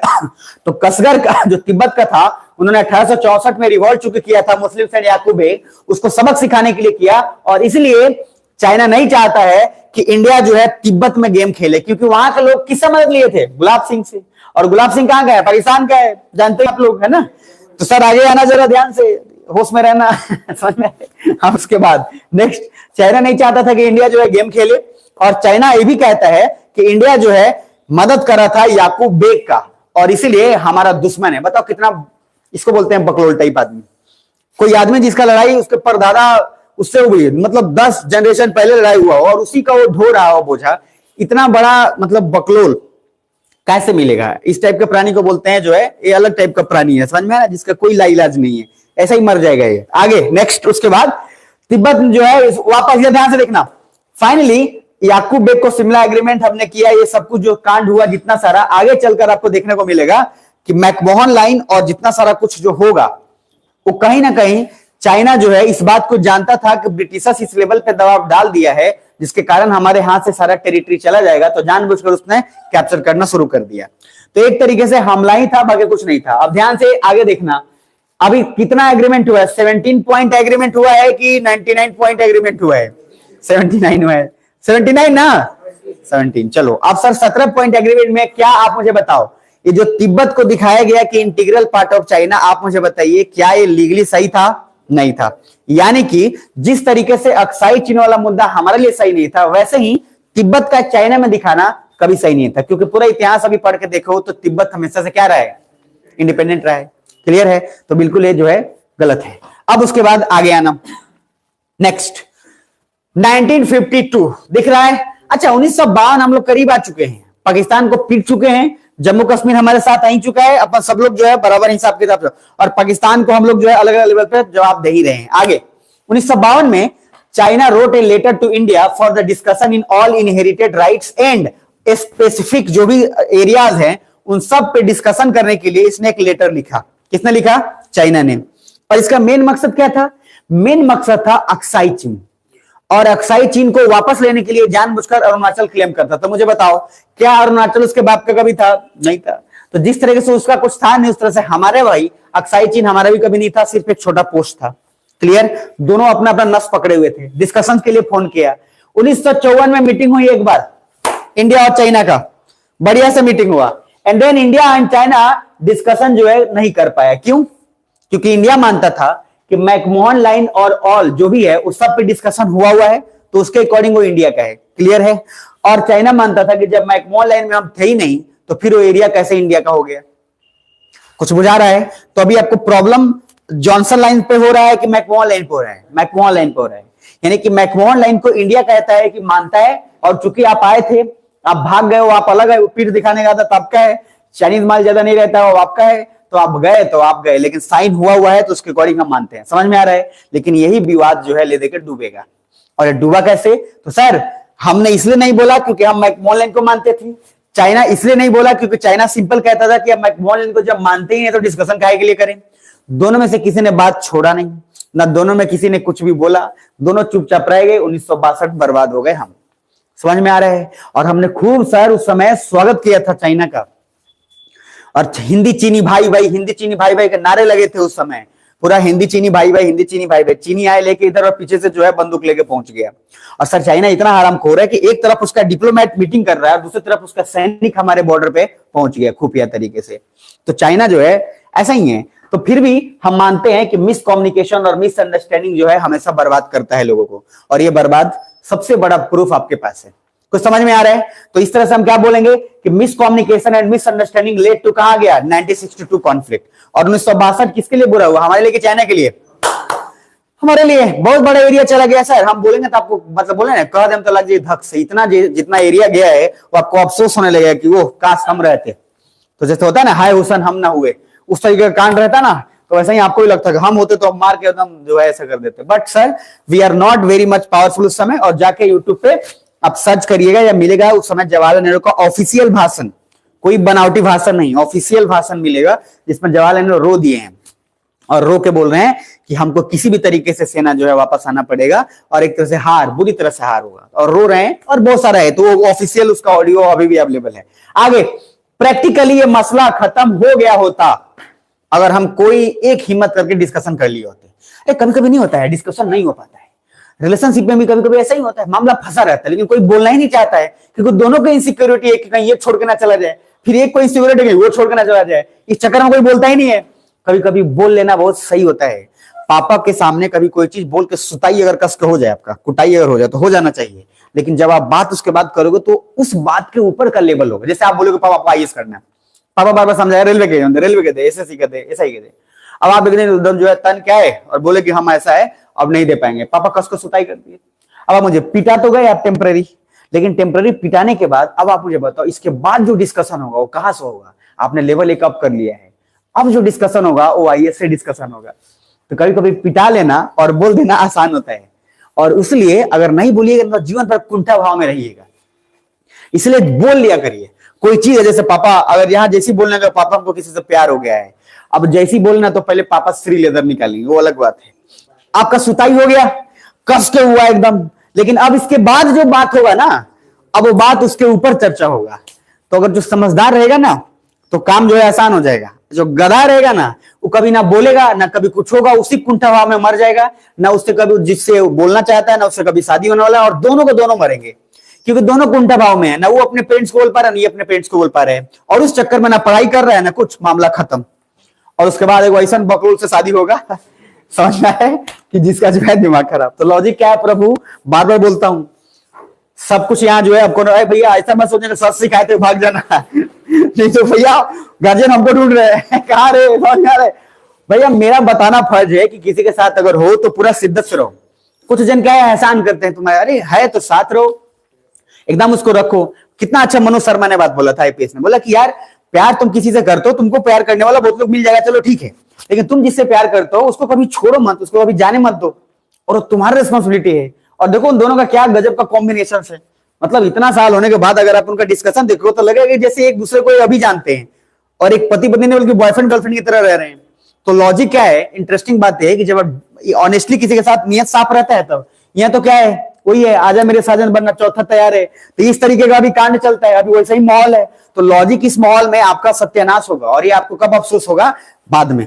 अच्छा, बिग बॉस आप लोगों से कितने लोग देखता है? ईमानदारी से बोलना, बिग बॉस कितने लोग देखता है? हाथ खड़े करना। कुछ लोग नहीं भी बोलेगा, हमको पता है, लेकिन क्या करो, तू एकदम तो पूरा रात भर चल रहा है, उसको क्या चल रहा है सब देख लेता है, समझ में? बोलेगा नहीं। मैं आपको पहले ही बता दूं, उसमें एक मुनव्वर फारूकी, सर देखते हैं। आप कितने लोग मुनव्वर को जानते हैं? जानते होंगे ना, मुनव्वर का नाम सुना होगा, कॉमेडियन भी है वो। और वो बिग बॉस का एक और पहले पता नहीं कोई सीजन हुआ तो उसमें जीत भी गया था, एक ऑनलाइन कुछ हुआ था। तो उसका जो है 3-4 गर्लफ्रेंड है। अब सबको बुला लिया है बिग बॉस अपने हाउस में। समझ में आ रहा है? अब सब को उसको सुताई शुरू किया है अलग अलग लेवल पे। समझ में आ रहा है? अलग लेवल पे कहा पकड़ा गया। पहले बता देना ना, सबसे ज्यादा कहता तुम ही हो बेबी, तुम ही हो। और सब किसी का नंबर सेव किया हुआ है, बेबी, जानू, सोना से। अच्छा, वो दिमाग लगाया था, नाम से सेव नहीं करता था, किसी को भी फोन करता था, उठाता था, हेलो डार्लिंग, बेबी कैसी हो। अब सर क्या हुआ, नाम तो उसको याद नहीं है, नाम कुछ याद नहीं है, चूंकि अब 5-10 के साथ है। अब नाम या अब उसको पता है कि पता नहीं सीमा है कि गीमा है, कौन है पता नहीं है, इसलिए सबका नाम डार्लिंग से, प्रिया से, बेबी से, सब ऐसे ही सेव कर लिया था। बहुत तेज आदमी है। अब सब गोड़ा एक ही साथ पहुंच गया है। अब सब गोड़ा कह रहा है कि अगर एक जन होता तो हम छोड़ देते, ये हराम खोर। समझ में आ रहा है? ये जो है 10-10, 11-11 के साथ बात किया है, सबको यही कमिटमेंट किया है। अब उसका ऐसा बैंड बजा है, इतना बैंड बजा है कि बेचारा रोने के अलावा कुछ नहीं है। मैंने बोला इतिहास दोहराता है, ये गलती कभी मत करना प्रभु। अगर नहीं है, मैंने बार बार, देखो मजाक सपाट अलग बात है, अभी का समय अलग है, बट सच में बताता हूं, सच का कोई युग हो, कलयुग से बेहतर युग कुछ नहीं होता है। आज के समय में सब कुछ अच्छा है, कोई युग बेकार उकार नहीं होता है। बस दिमाग में रखना ही है कि प्रभु किसी के साथ रहो तो पूरा इंटेंशनली साथ रहो। अरे उसका अलग मजा है, जब किसी के साथ हो ना, उसका अलग मजा है कि यार हम है, फक्र से प्राउड है कि हम इसके साथ और एक आदमी के साथ हैं। उसका अलग प्राउड है, वो आपको करियर में हेल्प करेगा। मैं लिख के दे देता हूं, टॉपर से टॉपर स्टूडेंट जो बहुत तेज है, उसका रिजल्ट आईएएस का नहीं होगा अगर वो इस तरीके का कांड कर रहा है, जिसमें किसी को चीट कर रहा है, किसी को बर्बाद कर रहा है, किसी के साथ धोखा दे रहा है, नहीं होगा। और गधा से गधा व्यक्ति जिसको सिर्फ थोड़ा पढ़ना आता है, वो आईएएस बन जाएगा अगर उसमें सिर्फ इतना गुण है कि किसी को चीट नहीं करना, किसी को बुरा नहीं। लिख के ले लो। और कभी भी नहीं, टॉपर और पढ़ने वाले को समझ में नहीं आएगा कि हमारा नहीं हुआ, उसको कैसे हो गया, चीटिंग जरूर किया होगा। तुमको कहां से हिम्मत आ गया? तुम भी चीटिंग कर सकते थे, तुम्हारे पास भी ऑप्शन नहीं, उसका बिहेवियर के कारण होगा। और मैं बार बार बोलता हूं, लिख के ले लो, आपका आईएएस बनना सिर्फ बिहेवियर से डिसाइड होगा, मेहनत से नहीं। क्योंकि मेहनत लगभग सब बराबर कर लेते हैं। कुछ बुझा रहा है? कनिष्क कटारिया का रैंक 1 आना मैंने बोला सिर्फ इसलिए था क्योंकि सोचो अपनी गर्लफ्रेंड के साथ, जिसके साथ वो 10-12 साल पहले से साथ रहा हो, और उसके बावजूद भी, शादी के बाद भी ये बोल रहा है, और आईएएस शादी भी नहीं किया, उसके बाद आईएएस बनने के बाद बोलता है कि गर्लफ्रेंड के कारण मैं आईएएस बना हूं। इसलिए वो आईएएस बना है क्योंकि वो एलिगेंस वो कर रहा है। तो जबकि उससे अच्छा आंसर सीट बोला गया, उससे अच्छा आंसर सीट अक्षर जैन सर का था, लेकिन उनका रैंक 2 है, बट बिहेवियर मात करके रैंक 1 पे ले आया। तो प्रभु निवेदन है, जिसके साथ बन रहा है उसके साथ रहो, जिसके साथ शिद्दत से चाहो उसके साथ रहो। और सच बात है कि इंसान किसी एक ही से कनेक्ट होता है, कितना भी 10-12 लोगों से कनेक्ट हो जाओ। ये मैं आपको इसलिए बताता हूं क्योंकि पढ़ाई लाइन में और अभी की एज में बहुत काम आएगा। ये नहीं समझाएगा कोई, और उसके बाद जब नहीं बनिएगा ना तो रोइएगा। तो प्लीज गलती नहीं करिए, किसी एक के साथ रहिए, और बाकी जो है आराम से शिद्दत से रहने की कोशिश करिए। और मैं ये भी कहूंगा, अगर नहीं किसी के साथ है तो प्रभु लवासना का इंतजार करिए, लवासना में जाइए, कोई ना कोई मिल जाएगा और बहुत बढ़िया मिलेगा।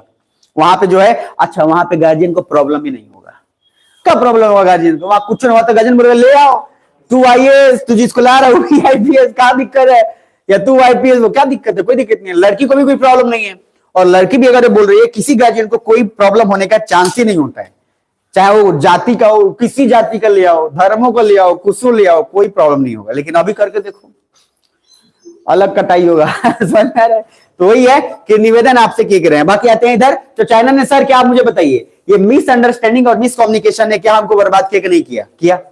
अच्छा, जो बीच बीच में मैं जो ज्ञान दे देता हूं तो प्रभु पचा लीजिएगा, समझ में आ रहा है? बताना फर्ज है, मैं इसलिए बता रहा हूं क्योंकि यहाँ के जो टीचर्स हैं वो दूसरे तरीके का फालतू फालतू बात बताते हैं। अरे वो सिखाते भी नहीं है। कुछ टीचर्स तो वो रिलेशनशिप बनवाने में लगे हुए हैं। ऐसा मतलब घनघोर 20 आदमी है, मतलब ऐसे ऐसे पीसेज लोग हैं। मतलब इंसान जो है इंडिया का नमूना है, एकदम अलग अलग है ये टीचर्स लोग। मतलब क्या ही करेंगे भाई, मुझे समझ में नहीं आता है। निवेदन ये है, पहली बात तो मैं अपने को टीचर मानता नहीं हूं, और दूसरी बात, अगर जो कोई अगर पढ़ा भी रहा है किसी को, भाई ईमानदारी से पढ़ा लो यार, भाई ऐसे बर्बाद मत किया करो। और मैं बता रहा हूं, उनका बेटा बच्चा सब बर्बाद हो जाता है। इसलिए मैंने बोला कि टीचर जो है अच्छा अगर हो गया ना उसके पीछे, तो उसका सिर्फ ईमानदारी नियत से ही वो बने अच्छा। नहीं तो सर पढ़ाने वाले बहुत लोग अच्छे अच्छे होते हैं, अरे ये गजब का मतलब माहौल बना के क्रिएट किया हुआ है, इसलिए टीचर बदनाम होती है। अरे मैं टीचर बदनाम है एकदम, क्योंकि हरामखोर वैसा ही है सब, और जो हरामखोर है वैसा ही करेगा। तो इसलिए मैंने बोला कि नियत रखना कोई भी समय में, बस अपना सीरत जो है हमेशा साफ रखो भैया, नहीं तो बेकार हो जाएगा। और ऐसे टीचर के चक्कर में पड़ेगे मत। कुछ टीचर को फोन करेगा, सर उनका नंबर और देना दीजिए, बात करवा दीजिए। टीचर को कह रोक रोक अभी बात करवा नहीं। टीचर को भी एकदम बेरोजगार आदमी है। आज समझ पा रहे एक किस टाइप के लोग हैं, इसका थॉट समझ रहे कितना नीचे है, इतना नीचे डूबा हुआ है कि जिस लेवल का नहीं है उसको भाई आईएएस में आपको बनाना है, आपको सिखाना है, समझाना है। यहाँ पे मेन बात है कि आईएएस का कराता कौन है। यहाँ पे तो रेलवे में निपटा देता है सब, उसको भी पता है कि इसका कुछ होना नहीं है, और लड़का को भी पता है कि इसका कुछ होना नहीं है, और दोनों फंसा हुआ है वैसे ही मामले में। बचिएगा। और एक समय के बाद में बता देता हूं, लिख के ले लो, सारा कोचिंग जो है बंद होगा, सिर्फ ये चल रहा होगा। और उसके पीछे कारण है, मैं नहीं चाहता कि सिर्फ मेरा ही चले और किसी का बाजार ना चले, और कि भगवान करे सबका तरक्की हो जाए, बट नियत जिसका साफ हो उसी का चले, जो ईमानदारी से मेहनत कर रहा है उसी का चले। ऐसा ही हरामखोरी करके ना चले, बात खत्म, चाहे कोई। इसलिए जब हॉस्पिटल एम्बुलेंस जा रहा होता तो हम पहले कहता हूं कि अच्छा आदमी हो तभी बचाने, तो मार देना। एम्बुलेंस में जब जा रहा होता है तो उस समय दुआ बहुत लोग करते हैं, वो दुआ कर लेते हैं, भाई अच्छा आदमी हो तो बचाना, नहीं तो इसको निपटाओ, बोझ काहे रखेगा। समझ में आ रहा है? अच्छा आदमी रहे वही ठीक है, बुरा आदमी के लिए निपटा देना है, ये ध्यान में रखिए। इसलिए हर किसी के लिए दुआ नहीं करना, हर किसी के लिए दुआ करिएगा बेकार हो जाएगा। आगे आते हैं, नेक्स्ट लास्ट है 1954। 1954 में मुझे बताइए कि mutual respect of territories and sovereignty की बात की गई। इंडिया ऑल्सो एक्सेप्टेड दैट कि अगर तिब्बत चाइना का विरोध नहीं कर रहा, देखो इंडिया ने तिब्बत को समझाया बार बार, तिब्बत बाद में भी देखा, इंडिया के लोगों ने देखा तिब्बत को जो बोल रहा वो कर रहा है, कुछ भी विरोध हो ही नहीं रहा। इंडिया सोचा हम कहा है कि मतलब मेरा उसमें क्या है, तो भाई सोचा कि जब तुम ही विरोध नहीं कर रहे हो तो भाई रखो अपना, अपने हिसाब से रखो। तो हमने भी तिब्बत को छोड़ दिया, उसके अपने हाल पे छोड़ दिया कि बेटा हम अब कितना चिल्लाएंगे। बाद में India accepted that Tibet is a part of China, but Nehru never said that Tibet is an integral part of China. बाद में इंडिया भी बोला कि तिब्बत को जब मतलब ही नहीं है। अच्छा देखो, गार्जियन समझाया बहुत बार अपने बेटे को बेटी को, भाई वो जो आदमी है, वो जो लड़का है, वो जो लड़की है, एकदम खराब, उसका नियत खराब है, तुमको यूज करके छोड़ देगा। आपको समझ नहीं आया, आप गए, बाद में आपको समझ में आया, आप गार्जियन बोले ठीक है अब जाओ, जब तुमको समझ ही नहीं आ रहा है तो जाओ, बात खत्म, फ्री रहो, तुम भी आजाद हम भी आजाद। हमने भी वही किया तिब्बत को कि बेटा ऐसा है, अब तुमको समझ में आ नहीं रहा है, तुम विरोध कर नहीं रहे हो तो तुम जाओ, हम भी खुश रहेंगे।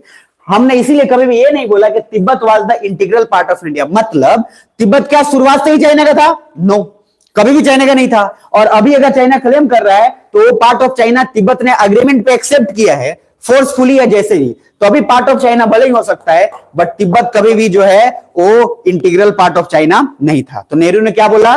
Tibet is a part of China, but Tibet was never and the integral part of China. पहले यहां तक क्लियर है? तो हमने ऑफिशियली एक्सेप्ट नहीं किया। उसके बाद आगे 1954 में, अच्छा एक होमवर्क लिखिए पेज पे, पंचशील, इसका आपको गूगल पे सर्च करके और इसके बारे में लिखकर नोट्स भेजना है। पंचशील, पंचशील का सिद्धांत, प्रिंसिपल ऑफ पंचशील, ये बेसिक चीज है, ध्यान रख लेना और उसको लिख के रख लेना अपने। भाई बहुत लोग पढ़ा देता है आईआर में, खाली पंचशील पंचशील पढ़ा देता है, उससे कुछ नहीं होना है। आप बस इसका गूगल पे सर्च करना, एक नोट्स बना के रख लेना और मेरे को दिखा देना, बात खत्म। आते हैं आगे। 1954 में चाइना ने मैकमोहन लाइन पे डिस्कशन किया नहीं, इसलिए नेहरू को लगा that China had accepted the McMahon line, वही वाला बात है।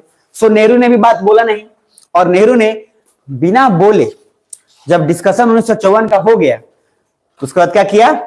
जहां जहां कलर वास लगाया था ना, और जो अनडिफाइंड एरिया था, उन सारे एरिया को मैप पे दिखा दिया। कुछ बुझा रहे हैं? चाइना से मीटिंग हुआ, चाइना कुछ बोला नहीं, इंडिया कुछ बोला नहीं। इंडिया को लगा चाइना मानता है मैकमोहन लाइन को, जैसी चाइना यहां से गया, हमने धड़ से मैप छपा हुआ था ही, मैप पब्लिश कर दिया हमारा, जैसे बीच में लॉकडाउन में नेपाल किया था। कुछ बुझा रहा है कि राम जी का ससुराल रही, राम जी पैदा यही हुए। अब ऐसा ही सा बात बोला कि इंडिया जो है दिमाग खराब हो गया, पर इंडिया को पता था कि थप्पड़ में ही सुधरने वाला कंट्री है, बाद में सब समझ जाएगा। आ गया ना? तो removal of colour was other lines like Johnson line and all, so हमने मैकमोहन लाइन के अकॉर्डिंग अक्साई चीन एंड तवांग को जो है अपना पार्ट दिखा दिया। एंड अब हमने एनईएफटी जो बनाया गया था उसको हटाकर नेफा कर दिया, एनईएफ, और ये फुल फॉर्म और इस पे लिखने के लिए आता है।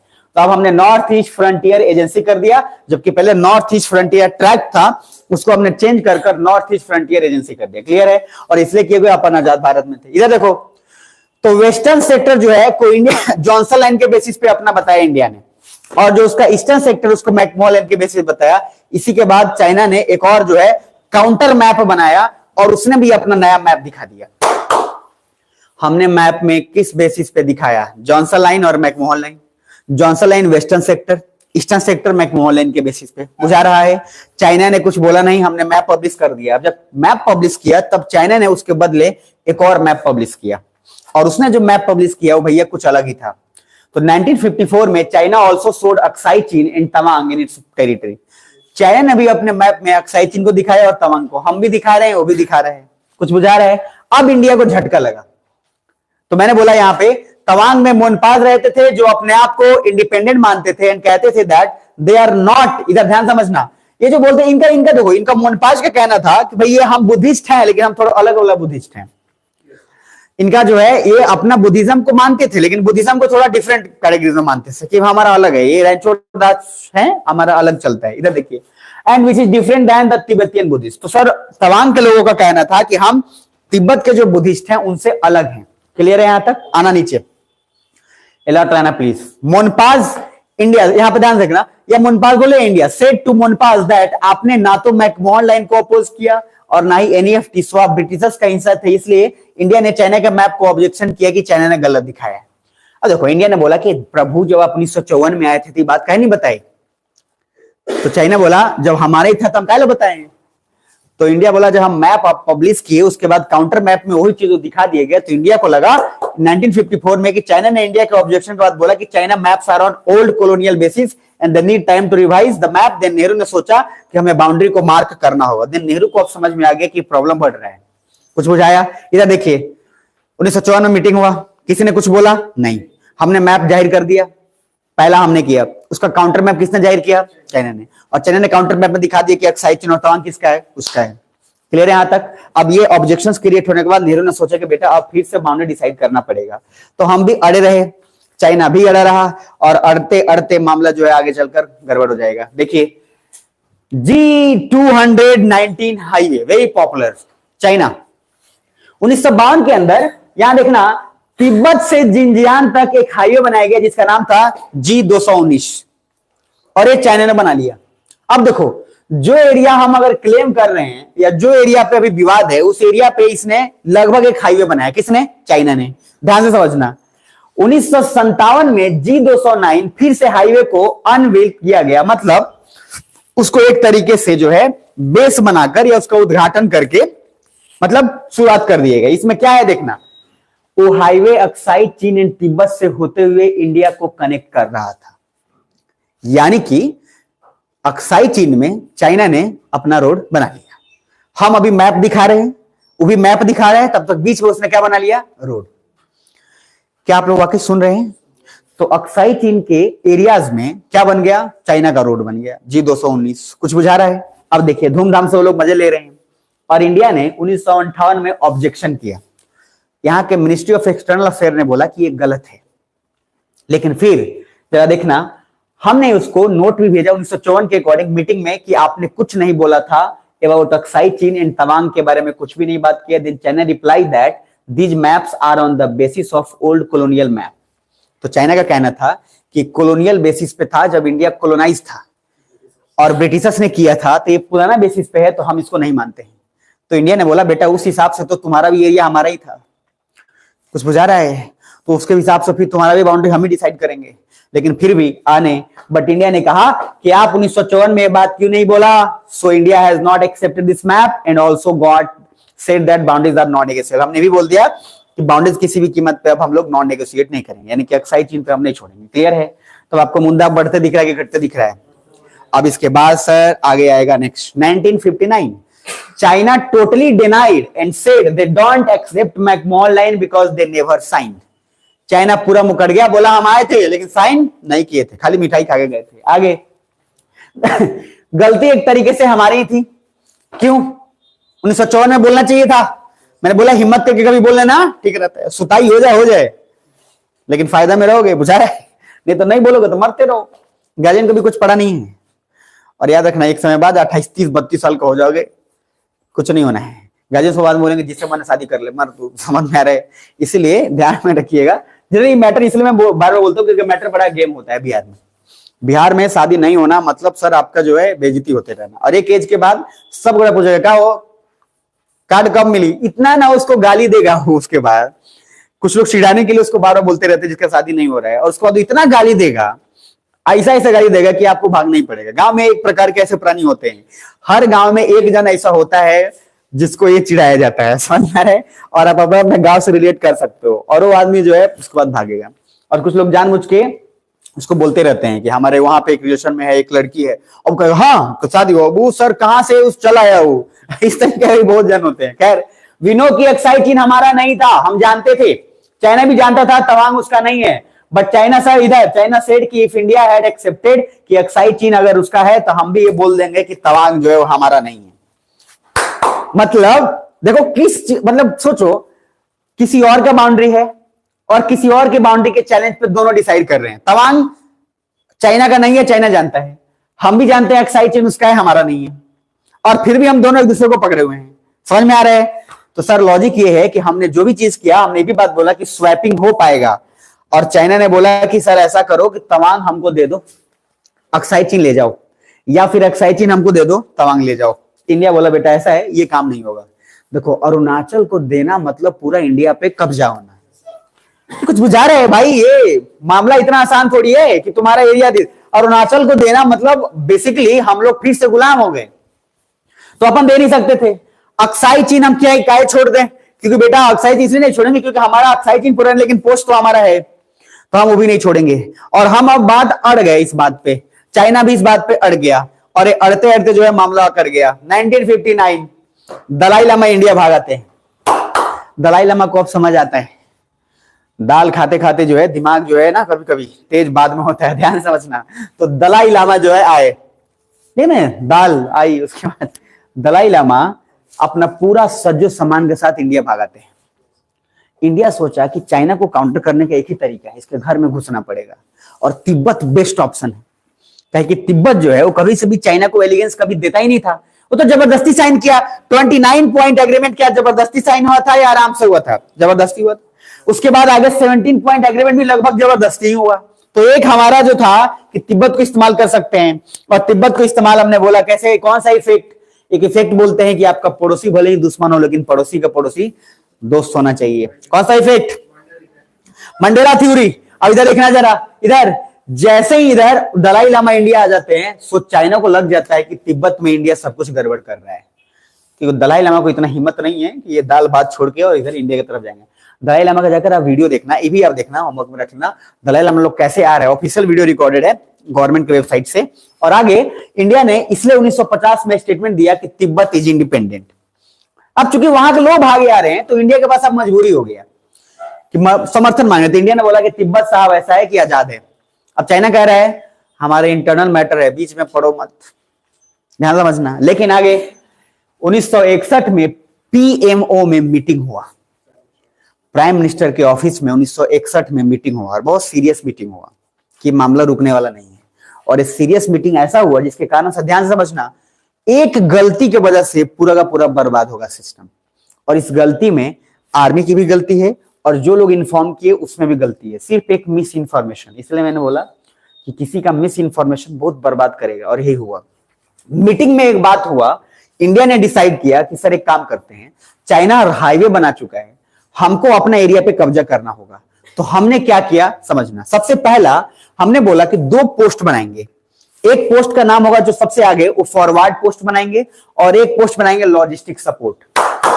मतलब एक पोस्ट आगे रहेगा, एक पोस्ट पीछे। तो इंडिया के पीएमओ में मीटिंग हुआ कि हम पहले लॉजिस्टिक सपोर्ट वाला पोस्ट बनाएंगे, कि पहले बेस बना ले जहां पे हम सारा सामान वामान लेके रख लें, और ताकि फॉरवर्ड पोस्ट जब बनाए और चाइना अगर हमको मारे तो हमारे पास पूरा बल्क में अवेलेबल चीज रहे कि हम उसको काउंटर कर सकें। कुछ बुझा रहा है? लेकिन आर्मी ने पहले फॉरवर्ड ही पोस्ट बना दिया, और ये मिस इन्फॉर्मेशन इतना बड़ा हुआ कि जैसे ही हमने फॉरवर्ड पोस्ट बनाया, लॉजिस्टिक सपोर्ट पूरा बना नहीं था। चाइना ने काउंटर किया, और चाइना ने फिर चारों तरफ से काउंटर किया, हमारे पास पीछे बैकअप सपोर्ट था ही नहीं, बुरी तरह से हार गया। और एक गलती जो है वो बर्बाद करके ले गया। अब मीटिंग में क्या बोला गया, वहां पे 5 फॉरवर्ड पोस्ट बनाएंगे जहां ट्रूप्स रहेंगे, but they will not fight with Chinese troops. आगे फॉरवर्ड पोस्ट बनाया था, उसके पहले लॉजिस्टिक सपोर्ट बनाना था, लेकिन सर हमने पहले ही वही बना दिया। और चाइना हमको समझ गया कि चाइना जो है, ये इंडिया जो है, इसका भी पूरा लड़ाई के मूड में है। हमने कुछ वैसा सपोर्ट किया नहीं। आगे चलकर इंडिया को लगा कि वो इन सर्कल छोड़ दे रहा है, बट 1962 कॉन्फ्लिक्ट हुआ, हम पाकिस्तान को जो है मारकर खुश हो जाते हैं, मैंने लिखा है, बट चाइना को मारे तो थोड़ा ज्यादा मजा आता है। तो लॉजिक क्या है कि हमारा एक गलती कि सर ये पोस्ट बाद में बनाना था और आर्मी ने पहला पोस्ट का निर्माण यही शुरू कर दिया और ये पोस्ट तैयारी नहीं था। अब आप युद्ध में चले गए, तलवार छोड़ के आगे हो, चारों ओर से काटेगा पीस पीस। समझ में आ रहा है? तो लॉजिक क्या है, ये मिस इन्फॉर्मेशन एक आर्मी का, और इसलिए मैंने बोला आर्मी का डिसिप्लिन होना इसलिए बहुत स्वाभाविक है। इसलिए आर्मी में पहले ये सिखाया जाता है क्या कि जो बोल रहे हैं वैसा करो, दिमाग मत लगाओ। उसके पीछे भी कारण है कि बेटा दिमाग लगाए मामला अलग अलग निपट जाएगा। कुछ समझ में आ रहा है? इसलिए सैनिक को सिर्फ वो करना होता। लेकिन एक गलती 1962 रोएंगे हम, 1962 इन तवांग, ये नामकाचू रिवर, वेरी इंपॉर्टेंट, दिख पा रहा है आपको? प्लीज अलर्ट रहना, इसको थोड़ा बहुत निपटा ही लेते हैं, अलर्ट रहोगे ना, निपटा लेते हैं आराम से। तो नामकाचू रिवर, यहां पे दो चीज होगा। सबसे पहला देखना, एक धौला माउंटेन के पास इंडिया ने अपना जो है पोस्ट बनाया, that is called Dhaula post, और धौला पोस्ट आज भी है, बहुत पॉपुलर भी है। धौला पोस्ट बनाया, देन चाइना ने ऑब्जेक्ट किया कि भैया इस पोस्ट को हटाओ वरना जो है मामला जो है इस तरीके से होगा। आगे इंडियन मिलिट्री टीम जो है पेट्रोलिंग के लिए नामकाचू रिवर के पास जब गई तो वहां पे फायर करना शुरू कर दिया चाइनीज लोगों ने, और जैसे फायर शुरू किया हमने जवाब में इधर से इंडियन आर्मी ने भी फायर कर दिया, देन हर पोस्ट पे फायरिंग शुरू हो गई। तो लॉजिक क्या है, अपन गए थे पेट्रोलिंग करने, चाइना ने जानबूझ के उस पर फायर किया, हमें लगा अटैक हुआ, हमने वापस काउंटर अटैक किया, चाइना को मौका मिल गया, चाइना ने पूरे जगह पे अपना जहां जहां पोस्ट था हर पोस्ट पे लड़ाई शुरू हो गई। कुछ समझ में आ रहा है? तो बेसिकली एक तरह से एकदम वार की तरह सिचुएशन। चाइना तवांग होते हुए असम तेजपुर तक पहुंच गया था। ध्यान समझना, चाइना सर असम के अंदर, नॉर्थ ईस्ट के अंदर पूरी तरह से घुस गया था। वो तो थैंकफुली उस समय अमेरिका को हमने इन्फॉर्म किया और अमेरिका एक बार आया, और अमेरिका खाली बैठा ही रहता है, और अमेरिका को सर कम्युनिज्म से प्रॉब्लम है। अमेरिका एक बार आया और अमेरिका और जापान की मदद से चाइना को पूरा का पूरा पीछे से जाना पड़ा। और अमेरिका की आर्मी कही जाती है उस समय इतनी खतरनाक आर्मी जिसका रौद्र रूप देखने को मिला, जो उस समय पहली बार देखने को मिला कि पहाड़ी एरिया में अमेरिका का आर्मी किस तरह से लड़ रहा है डायरेक्टली, और चाइना पे इतना बर्डन बनाया कि चाइना उसके बाद वापस गया। से हमने India take help from USA, USA send their air force, then China जो है असम और तवांग को छोड़कर भाग गया। चाइना को अब लग गया था कि बेटा ऐसा है कि अब यूएसए का अगर एंट्री है तो उसका मतलब है कि वार जो है वर्ल्ड वार की तरह सिचुएशन क्रिएट होगा, और उसमें सबसे ज्यादा बर्बाद कोई होगा तो चाइना होगा। कारण है क्योंकि सर दोनों देश का पहले से, रसिया और यूएसए का क्या था कि हम वर्ल्ड वार होने नहीं देंगे, और जो आदमी उसके लिए इरिटेंट है उसका खामियाजा भुगतना पड़ेगा। तो चाइना समझ गया था कि हमको इस लेवल का काम होगा। इधर देखो 1962 की बात तब कर रहे हैं जब पाकिस्तान वाला जो पीओके वाला एरिया है उसके लिए इवन मोजिब, इवन सीआईपी सब यही है, तो उसके लिए आसान है यूएसए के काम करना कि आराम से बुला सकता है कि उसके डिप्लोमेट्स, उसकी मिलिट्री सब कहां है, यहां है। क्या समझ में आ रहा है? तो हमने हेल्प इसलिए भी लिया, और ये कुछ लोग कहते हैं, इसलिए मैंने बोला कि द डिप्लोमेटिक रिलेशंस बहुत इंपॉर्टेंट होते हैं। तो हमने यूएसए का जो हेल्प लिया कहीं ना कहीं वो बहुत ज्यादा मददगार भी साबित हुआ। भले ही हमारा वहां पे नहीं हो पाया, एक एंगल वो भी है, लेकिन दूसरा एंगल ये भी तो है कि हमारा नॉर्थ ईस्ट स्टेट में अगर वो नहीं अगर करता तो सर वो लगभग जिस तरह से कैप्चर होता वो पूरा पूरा बर्बाद होता। तो हर एंगल एक अलग है, इसलिए आईएफएस ऑफिसर जब बनेंगे, और मैं चाहता हूं कि ना अभी जितने लोग प्रेजेंट है, जितने लड़कियां हैं, स्पेशली आईएफएस ऑफिसर बनो, लड़के भी बन लो कोई दिक्कत नहीं है, लेकिन आप आईएफएस ऑफिसर बनो। मैनेजमेंट स्किल्स बहुत तगड़ा होता है, कोशिश करना, बाकी आपका चॉइस है, मैं कौन होता हूं मतलब बताने वाला आपको, लेकिन फिर भी चूंकि आप मेरे पास है तो आईएफएस के लिए ट्राई करो, और मेहनत खूब करो, दम लगा के, अलर्ट रहा करो एकदम मजे से। मतलब ऐसा सोचो ना कितना बढ़िया लाइफ है, सुबह उठ एकदम पूरा ट्रेनिंग हो रहा है जबरदस्त, पूरा फिजिकल। देखो दौड़ना सुबह में फिजिकल करना बहुत करेज देगा आपको, आधा घंटे से 1 घंटे से बहुत करेज देगा, हिम्मत देगा, और आईएफएस बनो, मजा आएगा गजब का, वहां पे आपको चुनौती मिलेगा और आपको मजा भी आएगा। इसलिए अधिकतर आईएफएस ऑफिसर भी करंटली डालो कि most of the IAS officer of India कौन है, ज्यादातर फीमेल है। उसके पीछे लॉजिक है, मैनेजमेंट, तगड़ा मैनेजमेंट होता है। मर्द क्या है, थोड़ा वो पगला जाएगा, पगला जाएगा तनिक, तो फायर मार दो, और वो जो है कभी कभी संभाल लेगा, और जो इतना प्यार से हैंडल कर लेगी मामला समझ में आएगा। कुछ बुझा रहे हैं? तो लॉजिक है, ध्यान समझना, कोशिश करना, और सर ये सब सोच के मजे लो, ये नहीं इधर ही रहो, उधर आगे। तो एयरफोर्स ने जो मदद किया उसका पहला चीज हुआ, कुछ बुझा रहा है, और एयरफोर्स यूएसए ने हस्तक्षेप कर बोला कि बेटा ऐसा है कि चाइना ऐसे भी ज्यादा टिकते नहीं हो, मार मारेंगे, इतना दिमाग में रखना, एग्रीमेंट चुपचाप कर लो। और एग्रीमेंट के तहत कुछ बातें हुई, और उसी बात में एक पहला जो पाकिस्तान के साथ हुआ था तो क्या बोलते थे, एलओसी, लाइन ऑफ कंट्रोल, पढ़ाया तो था। अब यहां पे हुआ LAC, line of actual control. कुछ बुझा रहा है? कभी कभी नहीं, छोटे मोटे एग्जाम में पूछता है एलओसी एलएसी, तब वो गलत करके आता है सब। पूछता है एलओसी किसके साथ, कहता है चाइना के साथ, आईएलएसी पाकिस्तान के साथ। तो प्लीज ये जो बहुत बेसिक चीज है दिमाग में रख लेना है। अब देखो बेसिक चीज किसके लिए क्या है फर्क भी नहीं पड़ता ना, क्योंकि कौन आदमी क्या जानता है नहीं जानता है क्या फर्क पड़ता है। तो जो आदमी नहीं जानता उसके लिए बहुत हार्ड हो जाएगा, जो आदमी जानता है उसके लिए बहुत इजी हो जाएगा। समझ में आ रहा है? लेकिन कुछ चीजें वाकई आसान होती है। अब आपसे हम पूछे आपका नाम क्या है, अब उसके बावजूद भी आप नहीं बता पाए तो उसका मतलब कुछ ना कुछ तो गड़बड़ है। जो इतना बेसिक है उसको भी नहीं बता पाए तो गड़बड़ है। अब आपसे पूछो एबीसीडी सुना, आप बोलो सर छोटा एबीसीडी सुना है कि बड़ा एबीसीडी सुना है? तो भैया कुछ ना कुछ तो लोचा है आपके दिमाग में। समझ में आ रहा है? सुनाने के लिए बोले, लिखने के लिए तो नहीं बोले। छोटा सुनाओ चाहे बड़का सुनाओ, क्या करोगे? बड़का ए, बड़का बी, बड़का सी, छोटका ए, छोटका ए, गजब हाल है। तो लॉजिक क्या है कि सर आपको जब बोला है तो हिसाब से सुनाओ। इधर देखना, मतलब ऐसे नमूने पीसेस, भारत पीसेस का देश है, ऐसे पीसेस आपको मिल जाएंगे। और ऊपर से अपने आप को बहुत तेज भी समझते हैं। खैर, LAC is firstly used by China. China ने पहली बार एलएसी वर्ड यूज किया और बोला Nehru said due to it multiple interpretation can be done, so China said of कि दो चीज बोला, ऑफ कोर्स डायलॉग से ही सुलझाया जा सकता है। और बाद में बात यही आ गई कि सर जो भी चीज जैसे है उसको वैसा ही रहने दिया जाए, ध्यान समझिए।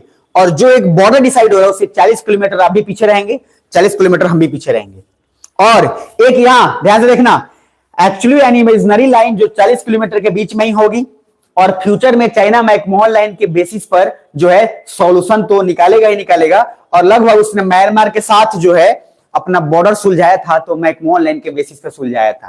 अब आप सोच के देखो, एक तरफ चाइना कहता है हम मैकमोहन लाइन के बेसिस को नहीं मानते हैं, और दूसरी तरफ दूसरे देश से मैकमोहन लाइन के बेसिस पे बॉर्डर सुलझा लिए। काहे कि उधर उसके साथ सुलझाना फायदा था, काहे कि उसके अकॉर्डिंग दिखाया गया तो उसमें चाइना के कुछ टेरिटरी थे, तो बोला हम यहां मैकमोहन लाइन को। लेकिन जब इंडिया के साथ उसका जा रहा है तो कह रहा है यहां हम, तो चाइना का जो है दोगलापन नीति यहां दिख रहा है। समझ में आ रहा है? तो लॉजिक क्या है, दो चीजें। सबसे फर्स्ट कि अगर चाइना जो है इस तरीके से एक जगह मैकमोहन लाइन को मानता है तो सर अमेरिका ने दबाव बनाया कि ये कैसे हो जाएगा, एक जगह मान लोगे दूसरी जगह नहीं मान दोगे। ये तो गजब वही वाला बात हो गया, जहां फायदा है वहां आया, जहां नहीं फायदा वहां ऐसे। तो फिर एक बेसिस बना दिया गया कि इमेजिनरी लाइन के 40 किलोमीटर तक कोई नहीं रहेगा। और मैंने एक बार आपको बोला था कि इंडिया बहुत जगहों पे भेड़ के मदद से उसमें कैमरा लगा दिया जाता है और बॉर्डर पे वो बहुत सारा अपना जो है उस तरीके से निगरानी किया जाता है। बताया था ना?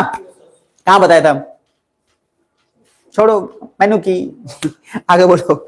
चलो, चाइना कहीं ना कहीं चाहता है कि इंडिया के लिए फॉल्ट लाइन क्रिएट करे, और वो ज्यादातर चाहता है कि बॉर्डर पे इतना पैसा खर्च करवा दे इंडिया से कि बॉर्डर की सिक्योरिटी पे, कि उसके पास पैसा ही नहीं बचे कि वो साइंस से टेक इतना जो आपका एजुकेशन है हेल्थ सेक्टर में है। तो सर चाइना का मकसद कुछ नहीं है, चाइना का मकसद एक ही है कि वो जानता है कि हमारा कॉम्पिटिटर है इंडिया और उसमें पोटेंशियल है भर के। तो उसको अगर दो तरीके से किया जा सकता है। अच्छा आदमी रहता है कि भाई तू भी बढ़ हम भी बढ़ेंगे, तू भी आईएएस बन हम भी बनेंगे। दूसरा ये है हमको आईएएस बनना है और एक ही सीट है और दो कैंडिडेट हैं, तो एक को मारो एक को मिलेगा, यही है, दूसरा कोई ऑप्शन नहीं है। तो चाइना सर सोचा कि इंडिया का पैसा अगर बर्बाद करवा दिया जाए तो मामला आसान हो जाए। इलेक्शन में ऐसे ही ना होता है, नहीं होता, नहीं बताया था आपको। जब लगता है कि किसी के पास ज्यादा पैसा आ गया तो उसको खड़ा करवा देगा सब, पैसा छीटा पैसा छीटा, पैसा बर्बाद करवा देगा खत्म हो जाएगा, उसके बाद जो है मामला निपटा देगा। सेम यहाँ चाइना का जो है पॉलिसी ऐसा ही है। इंडिया को जानबूझकर, आप सोचो ना लॉकडाउन में इतना बॉर्डर लग रहा था मारपीट हो जाएगा। कॉमन सेंस से सोचो, लॉकडाउन याद है आप लोग को कि भूल गए? खाली ताश और लूडो खेल रहे थे। लॉकडाउन में लूडो बड़ा पॉपुलर हुआ है। कमबख्त लूडो में ऐसा है दिमाग लगाना पड़ता नहीं है, कुछ नहीं करना है, उसमें ऑनलाइन लूडो आ गया। इसकुजाज किसकुजाज किस किस के साथ खेलना, ऐसा ऐसा नाम आ रहा है, चाइनीज नाम कोई नहीं कुछ नाम, ऑनलाइन लगे हुए हैं लूडो, सब का सब लूडो खेल रहा है। और उसी समय कोई आदमी जो है इसकी तैयारी कर रहा है, सिलेबस रिवाइज कर रहा है, खेल भी रहा है, रिवाइज भी कर ले रहा है। सबसे इस दुनिया में मैंने आपको बताया था कि जितना भी वर्ल्ड के इतिहास और थ्योरी रचा गया है वो लॉकडाउन के समय लगा गया है। किसी क्राइसिस के समय एल्बर्ट आइंस्टाइन की थ्योरी हो, वो सर वहां जब प्लेग फैला और पूरा का पूरा लॉकडाउन हो गया तो भाग के आएगा और एक साल अपने कमरे में अकेले रहे और वहां से इतना बड़ा बड़ा सिद्धांत दे दिया। अब बाकी सब लोग क्या है, कुछ लोग कहीं और, कुछ लोग क्रिकेट खेल रहे थे, टूर्नामेंट चल रहा है, समझ में? लॉकडाउन में टूर्नामेंट चल रहा है और एग्जाम आती है तो क्या बोल रहे हैं, बच्चे काफी इंटेंस प्रेशर में हैं, अभी एग्जाम नहीं दे पाएंगे इसलिए डेट बढ़ा दिया जाए। बड़ी फालतू आदमी। समझ में आ रहा है कि बच्चे प्रेशर में एग्जाम का डेट बढ़ाया जाए, ये सब जो है बहुत रद्दीपन सिस्टम हुआ। तो लॉकडाउन में पूरा का पूरा आपको याद होगा तो बॉर्डर पे पूरा तनातनी शुरू हो गया था और दिन भर न्यूज में वही जाता था कि लगता है बुझाता हो जाएगा। तो इंडिया और चाइना का वैसे ही था, फाइट का भी वीडियो आ गया था, धक्का धुक्की सब वीडियो आ गया था। अब देखिए कहीं कुछ सुनने को मिल रहा है नहीं, क्योंकि चाइना का सिर्फ एक ही मोटिव है कि इंडिया को बॉर्डर में उलझाओ और बॉर्डर में उलझाकर उसका नीचे का नीचे जितना पैसा है सब खर्च करवाओ और हम अपना आगे निकलेंगे, बात खत्म। और इसीलिए आप मुझे बताओ, चाइना का ज्यादा पैसा बॉर्डर पे खर्च उसका भी होता है, ऐसा नहीं? अरे भैया उसका भी तो होगा। जब आप किसी को रिस्क लीजिएगा तो आपको भी तो अपना दिखाना पड़ेगा ना कि हमारे पास भी है। अगर दूसरे को बोल दीजिएगा कि मार देंगे, हेलो हमारा लेके बाटे कथी, तो ऐसा है कि ऐसा मार रहा कि आगे जा रहा पीछे आ रहा है, ऐसा गोली है उधर मार रहा है एक बार चीर के चला जाए, तो उसको भी तो दिखाना तो पड़ेगा ना हमारे पास भी है। लेकिन चूंकि चाइना का जीडीपी हमसे बेहतर है तो चाइना के लिए वो चीज इजी है, और हम चूंकि उसको कंपीट करके आगे निकल जाएंगे तो इसलिए वो पैसा खर्च करवा के हमको रोकना चाहता है, बात खत्म। यहां तक क्लियर? तो मुझे बताइए, चाइना मैकमोहन लाइन को अभी मानता है कि नहीं मानता है? तो कुछ जगह पे मानता है, जब म्यांमार के साथ हुआ तो इंडिया के साथ कहता था हम नहीं मानते हैं। लेकिन इसीलिए बोला गया LAC, line of actual control आया, और उसमें बोला गया कि जो जहां इमेजिनरी लाइन के पास रहेगा कोई डिस्टर्ब नहीं करेगा। ठीक है जी, ये सब कुछ हो चुका है। आते हैं यहां पे, क्या जगह हुआ पुरानी, ठीक है। आगे ये 1962 से 1988 दिख रहा है, 62 से 88, 64 में किसका डेथ हो जाएगा? जवाहरलाल नेहरू का। पढ़ाया था आपको, देखना चाइना का पैकेज अप्रोच जिसमें वो सिर्फ एक ही बात करता है कि इंडिया अक्साई चीन को मान ले तो देन चाइना भी तवांग को जो है इंडिया का जो है पार्ट मान लेगा। आगे इंडिया चाहता था कि सेक्टर वाइज सेक्टर अप्रोच से चाइना सभी डिस्प्यूट को सॉल्व करे, बट कहीं ना कहीं इंडिया समझ गया कि ये सेक्टर बाय सेक्टर अप्रोच काम नहीं करेगा, मतलब कि वन बाय वन एक एक मुद्दे पे डिस्कशन करके सुलझा लें, लेकिन चाइना किसी तरह से राजी था नहीं। बाद में आगे चलकर इससे बेहतर है कि हम इकोनॉमी पे फोकस किया जाए और फ्यूचर में हम लोग भी पैकेज अप्रोच से ही सॉल्व किया जाएगा। मतलब हमने सोचा कि वन बाय वन बात करने से कोई फायदा नहीं है, अब जब सॉल्व होगा तो पूरा ही सॉल्व होगा, तो उससे पहले हम अपना किस पे बेस्ट कर लें? इकोनॉमी। हम अपना इकोनॉमी जब पावरफुल हो जाएंगे ना तो ऑटोमेटिक बहुत लोग सलाम ठोकना शुरू कर देगा। याद करिए राजीव गांधी क्या बोला फॉरेन पॉलिसी और उसमें नेवरहुड में राजीव गांधी ने चाइना के साथ डील किया कि नहीं किया?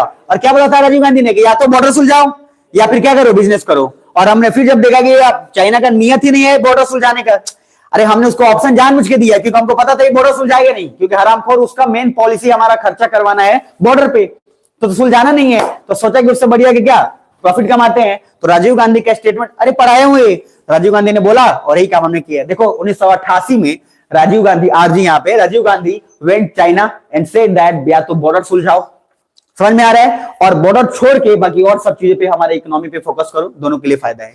और इसलिए हमने लिबरलाइजेशन किया, इसलिए 1993 में agreement on India China border to maintain peace and tranquillity.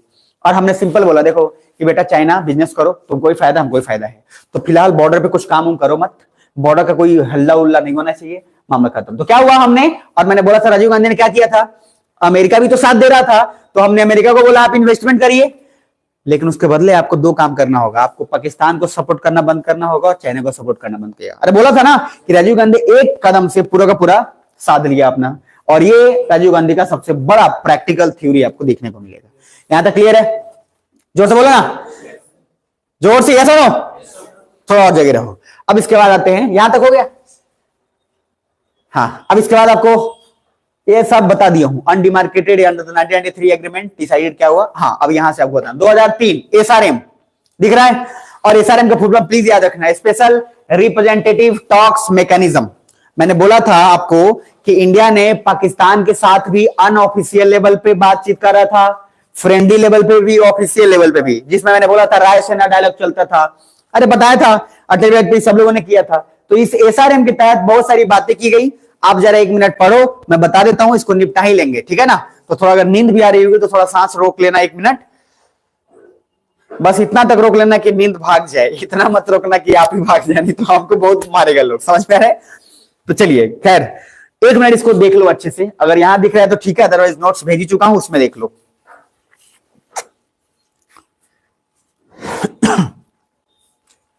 हम इमेजिन किए नहीं थे कि आज खत्म हो जाएगा, हमारे पास टाइम है, खत्म कर लेंगे।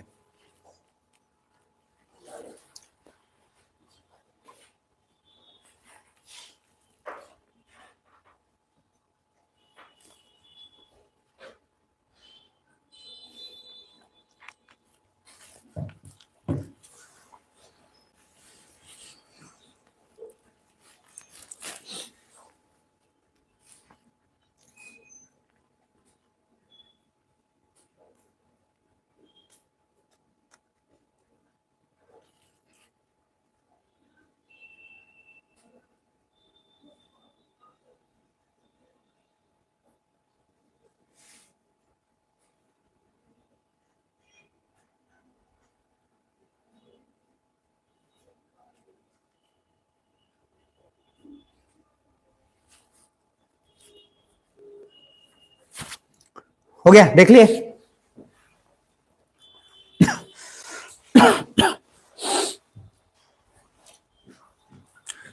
हाँ, कुछ बोलने की हालत में है आप लोग? हाँ तो देख लिए जो से, यस और नो? ठीक है, बस 5 मिनट और रुक जाओगे तो हो जाएगा। तो यहाँ पे आपको प्यार मोहब्बत की बातें देखने को मिलेंगी। देखो मैं जो यहाँ से बोल रहा हूँ ऑन कैमरा बोल रहा हूँ और सब कुछ सोच समझ के आपको बता रहा हूँ। ऑफिशियली और इंटरनली चाइना और इंडिया का बॉर्डर सॉल्व है, वो रिवील नहीं किया गया क्योंकि पहले राजनीति करता था चाइना, अब राजनीति हम कर रहे हैं और राजनीति कुछ पॉलिटिकल पार्टीज अपने हिसाब से कर रही हैं और इलेक्शंस के मुद्दे में आपको मिलेगा। तो ये जब तक जो थोड़ा बहुत जो है 100 में 95% बॉर्डर सॉल्व है और चाइना और इंडिया का आराम से एक चीज हो चुका है। देखो समय बदलता है, सब कुछ बदलता है चीजें, ठीक है। जो खराब इंसान हो भी धीरे धीरे अच्छा होता है। ये पूरा अच्छा हो जाए इस बात की गारंटी नहीं है, लेकिन थोड़ा अच्छा तो होगा ही होगा। अरे वो हरामखोर लड़का जो दिन भर ऐसे ही इधर उधर करता रहता था, वो भी शादी के बाद इतना सीरियस और इतना मेहनत करने को दिखेगा, क्या लगा? अरे बाबा तू है, उसको बिलीव भी नहीं हो रहा है, समझ में आ रहा है? तो दिन में इधर उधर आपको बिलीव ही नहीं होगा। और ऐसे तो आपको मिल जाएंगे, मतलब बहुत लोग मिल जाएंगे, ठीक ठाक लोग मिल जाते हैं। और इतना सीरियस देखने को मिलेगा कि जैसे कुछ आप फालतू बात करेंगे हमारा सामने में, आप समझ पाए? वो बोलेगा, वो आदमी जो पहले खाली फालतू में बात करता था, वो आदमी जो है आज आपको सिखा रहा है कि फालतू बात नहीं करना चाहिए, बहुत बेकार बात होता है ये सब चीज नहीं। और आज से लगभग 3-4-5 साल पहले सबसे पहले वही उस ग्रुप का था जो खाली हरामखोर वाला बात करता था। तो पॉसिबल तो है। तो चाइना और इंडिया का मैक्सिमम बॉर्डर डिस्प्यूट सॉल्व्ड है। जब तक उसको पूरी तरीके से नहीं कर लिया जाएगा तब तक पब्लिक में रिवील नहीं किया जाएगा। कुछ समझ में आ रहा है? अनुमान यह किया गया था कि 2025 तक सारी बातें क्लियर हो जाएंगी, 2024 से 25 तक बातें क्लियर हो जाएंगी। ध्यान से समझना। अब अगर 2024 से 25 तक बातें क्लियर नहीं भी होती हैं तो मैंने फिर बोला आपको कि इलेक्शन आ रहा है लोकसभा का, और आप देख लेना, लिख के ले लो, फिर से चाइना का कुछ ना कुछ बात इस बॉर्डर वाले में आएगा और फिर से चाइना को डराएंगे हम। ध्यान से समझना। और चाइना डर भी जाएगा, कहे कि मोदी जी को जीतना है। समझ में आ रहा है? और मोदी जी को जीतना है तो एक बार इमरान खान को मोहरा बनाए, अब की बार इधर झूला झुलाए हैं। भाई मजाक थोड़ी ना यार, चाइना का बुलाया था ना प्रेसिडेंट को झूला झुलाने के लिए, तो झूला झुलाया तो उसका कुछ ना कुछ तो कम से कम देगा ना भाड़ा उड़ा। भाई तो भाड़ा देगा कि ये देखिए मेरा मिलिट्री इतना मर गया है, पूरा हल्ला हो जाएगा। और उसके बाद पूरा बीजेपी बीजेपी बीजेपी और भारी मतों से बीजेपी विजयी। हर इलेक्शन के समय क्या लड़ाई होता है आज तक समझ में नहीं आया। जब तक आप समझते हैं तब तक बीजेपी सरकार में आ जाती है। समझ में आ रहा है? खैर बहरहाल भगवान करे सद्बुद्धि दे और दोनों को फायदा हो। आगे आइए। तो मतलब क्या है, इंटरनली क्या है कि सर बॉर्डर डिस्प्यूट सॉल्व हो चुका है कि लटका हुआ है? सॉल्व हो चुका है। आगे आइए। सच बात है, सॉल्व हो चुका है। आगे नेक्स्ट। यहाँ पे कुछ कमिटीज के नाम है जो बहुत इंपॉर्टेंट है, मेंस में काम आता है। WMCC, इसको एक मिनट देख लो फटाफट, क्विकली जल्दी देखो।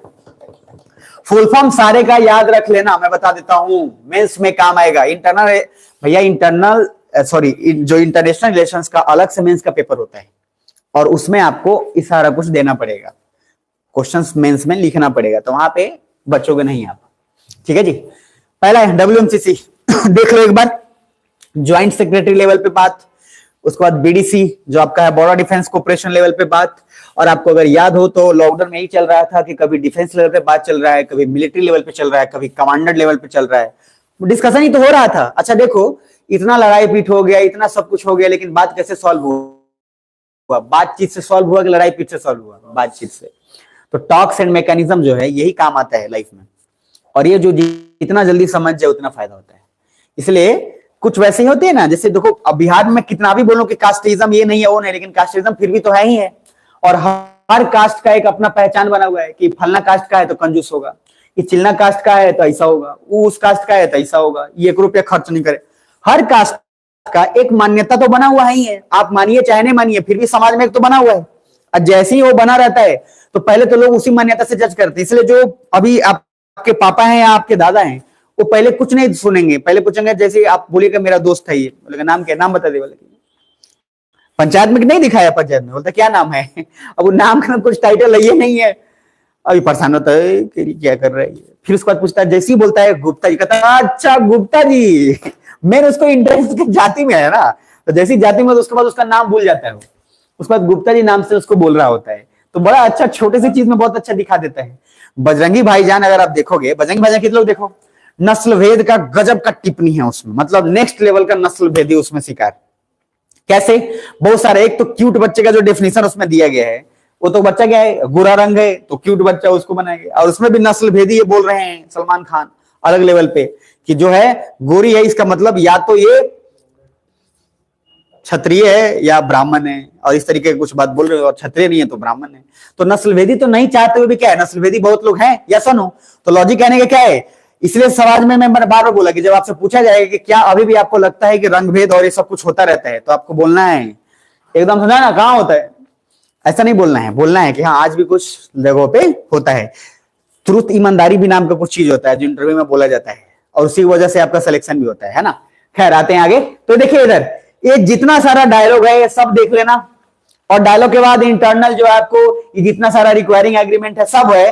कहने का ओवरऑल मतलब है कि हमारा चाइना के साथ लगभग सब कुछ ठीक ठाक है, उसके बावजूद भी मिसअंडरस्टैंडिंग, मिसकम्युनिकेशन की वजह से कॉन्फ्लिक्ट होता रहता है। सुन पा रहे ध्यान से, आपको WMCC याद रखना है, आपको BDC याद रखना है, और मैंने लॉकडाउन में बोला कि हर लेवल पे बातचीत हुआ था, कमांडर लेवल पे, चीफ लेवल पे, डिफेंस के लेवल पे, हर लेवल पे बातचीत हुई थी। सुन पा रहे हैं, तो आपको उस लेवल का बात एक बार दिमाग में रख लेना है। आगे आइए, ये वाला सबसे इंपॉर्टेंट फिंगर, तो फिंगर 1, फिंगर 2, फिंगर 3, समझ में आ रहा है ना, खाने वाला फिंगर नहीं, ये फिंगर अलग है, तो ध्यान से समझिएगा। देखो फिंगर का आमतौर पे 2-3 चीज है। फिंगर होता है जो पहाड़ी एरिया में कुछ वैसे स्पेस होते हैं जहां पे आप रख सकते हैं, मैंने बहुत बार बोला, जैसे एस है, तो कुछ पहाड़ एरिया में ऐसे जगह होंगे जहां पे आप आर्मी उर्मी जो है वहां पर ठहर सकती है, वो अपने आप नेचुरली बनता है। हम लोग बनाने की कोशिश करेंगे भी तो उस परमानेंट नहीं होगा। और इसका मैंने आपको बताया कि जैसे एक मूवी बताया था, बार बार सबको बताया, लक्ष्य मूवी जो है, तो लक्ष्य मूवी में बताया कैसे कैसे आर्मी जो है इतना ही जगह रहता है उसमें 2-3 जन आके रखता है। तो उसको समझने के लिए थोड़ा देख लो, फिर हम लोग कल कंटिन्यू करेंगे। क्लियर है, रेडी हो? तो देखो ज्यादा नहीं है, एक ये वाला इशू है, ठीक है, और एक ये वाला डीबीओ वाला। हालांकि डीबीओ वाला मैं बता चुका हूं, फिर भी एक बार मैं उसको अक्साई चीन, और अब आपको सुनने में और इजी लग जाएगा दोबारा देखेंगे तो। और 2 इशू है बस, बाकी उसके बाद मामला है खत्म। तो 2 इशू के लिए रुक पाएंगे आप?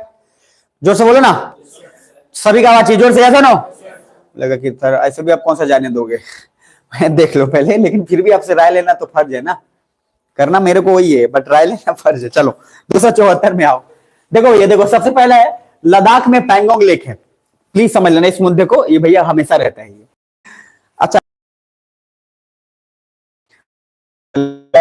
हमको कहां से मिल जाएगा, लौट गई है, देखना बीचों बीच जो है पहला 2 चीजों नहीं मतलब डिस्टर्ब हो जाए सारा प्रॉब्लम इस बात। अच्छा एक बार पहले पढ़ लो, मुझे चाहते हो एक बार पढ़ो फिर मैं बताता हूँ, पढ़ लो थोड़ा सा, हमसे इस गाने एक बार पढ़ लो तो ये हो जाएगा।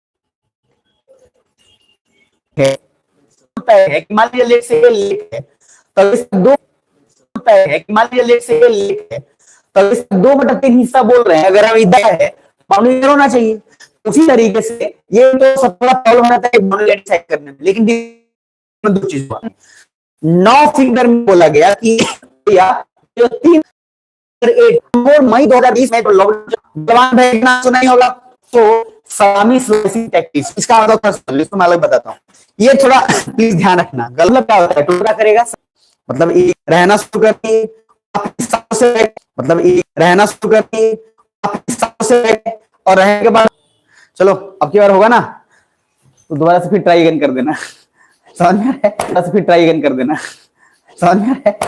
फोन मत फेंकना भाई, प्रभु कोई अभी बचा हुआ है, पैसा नहीं है लेने के लिए। देखो इधर ध्यान से, पहला मैंने बोला ध्यान से समझो, सलामी स्लाइसिंग, ये वाला वर्ड याद रखना, स्लाइसिंग।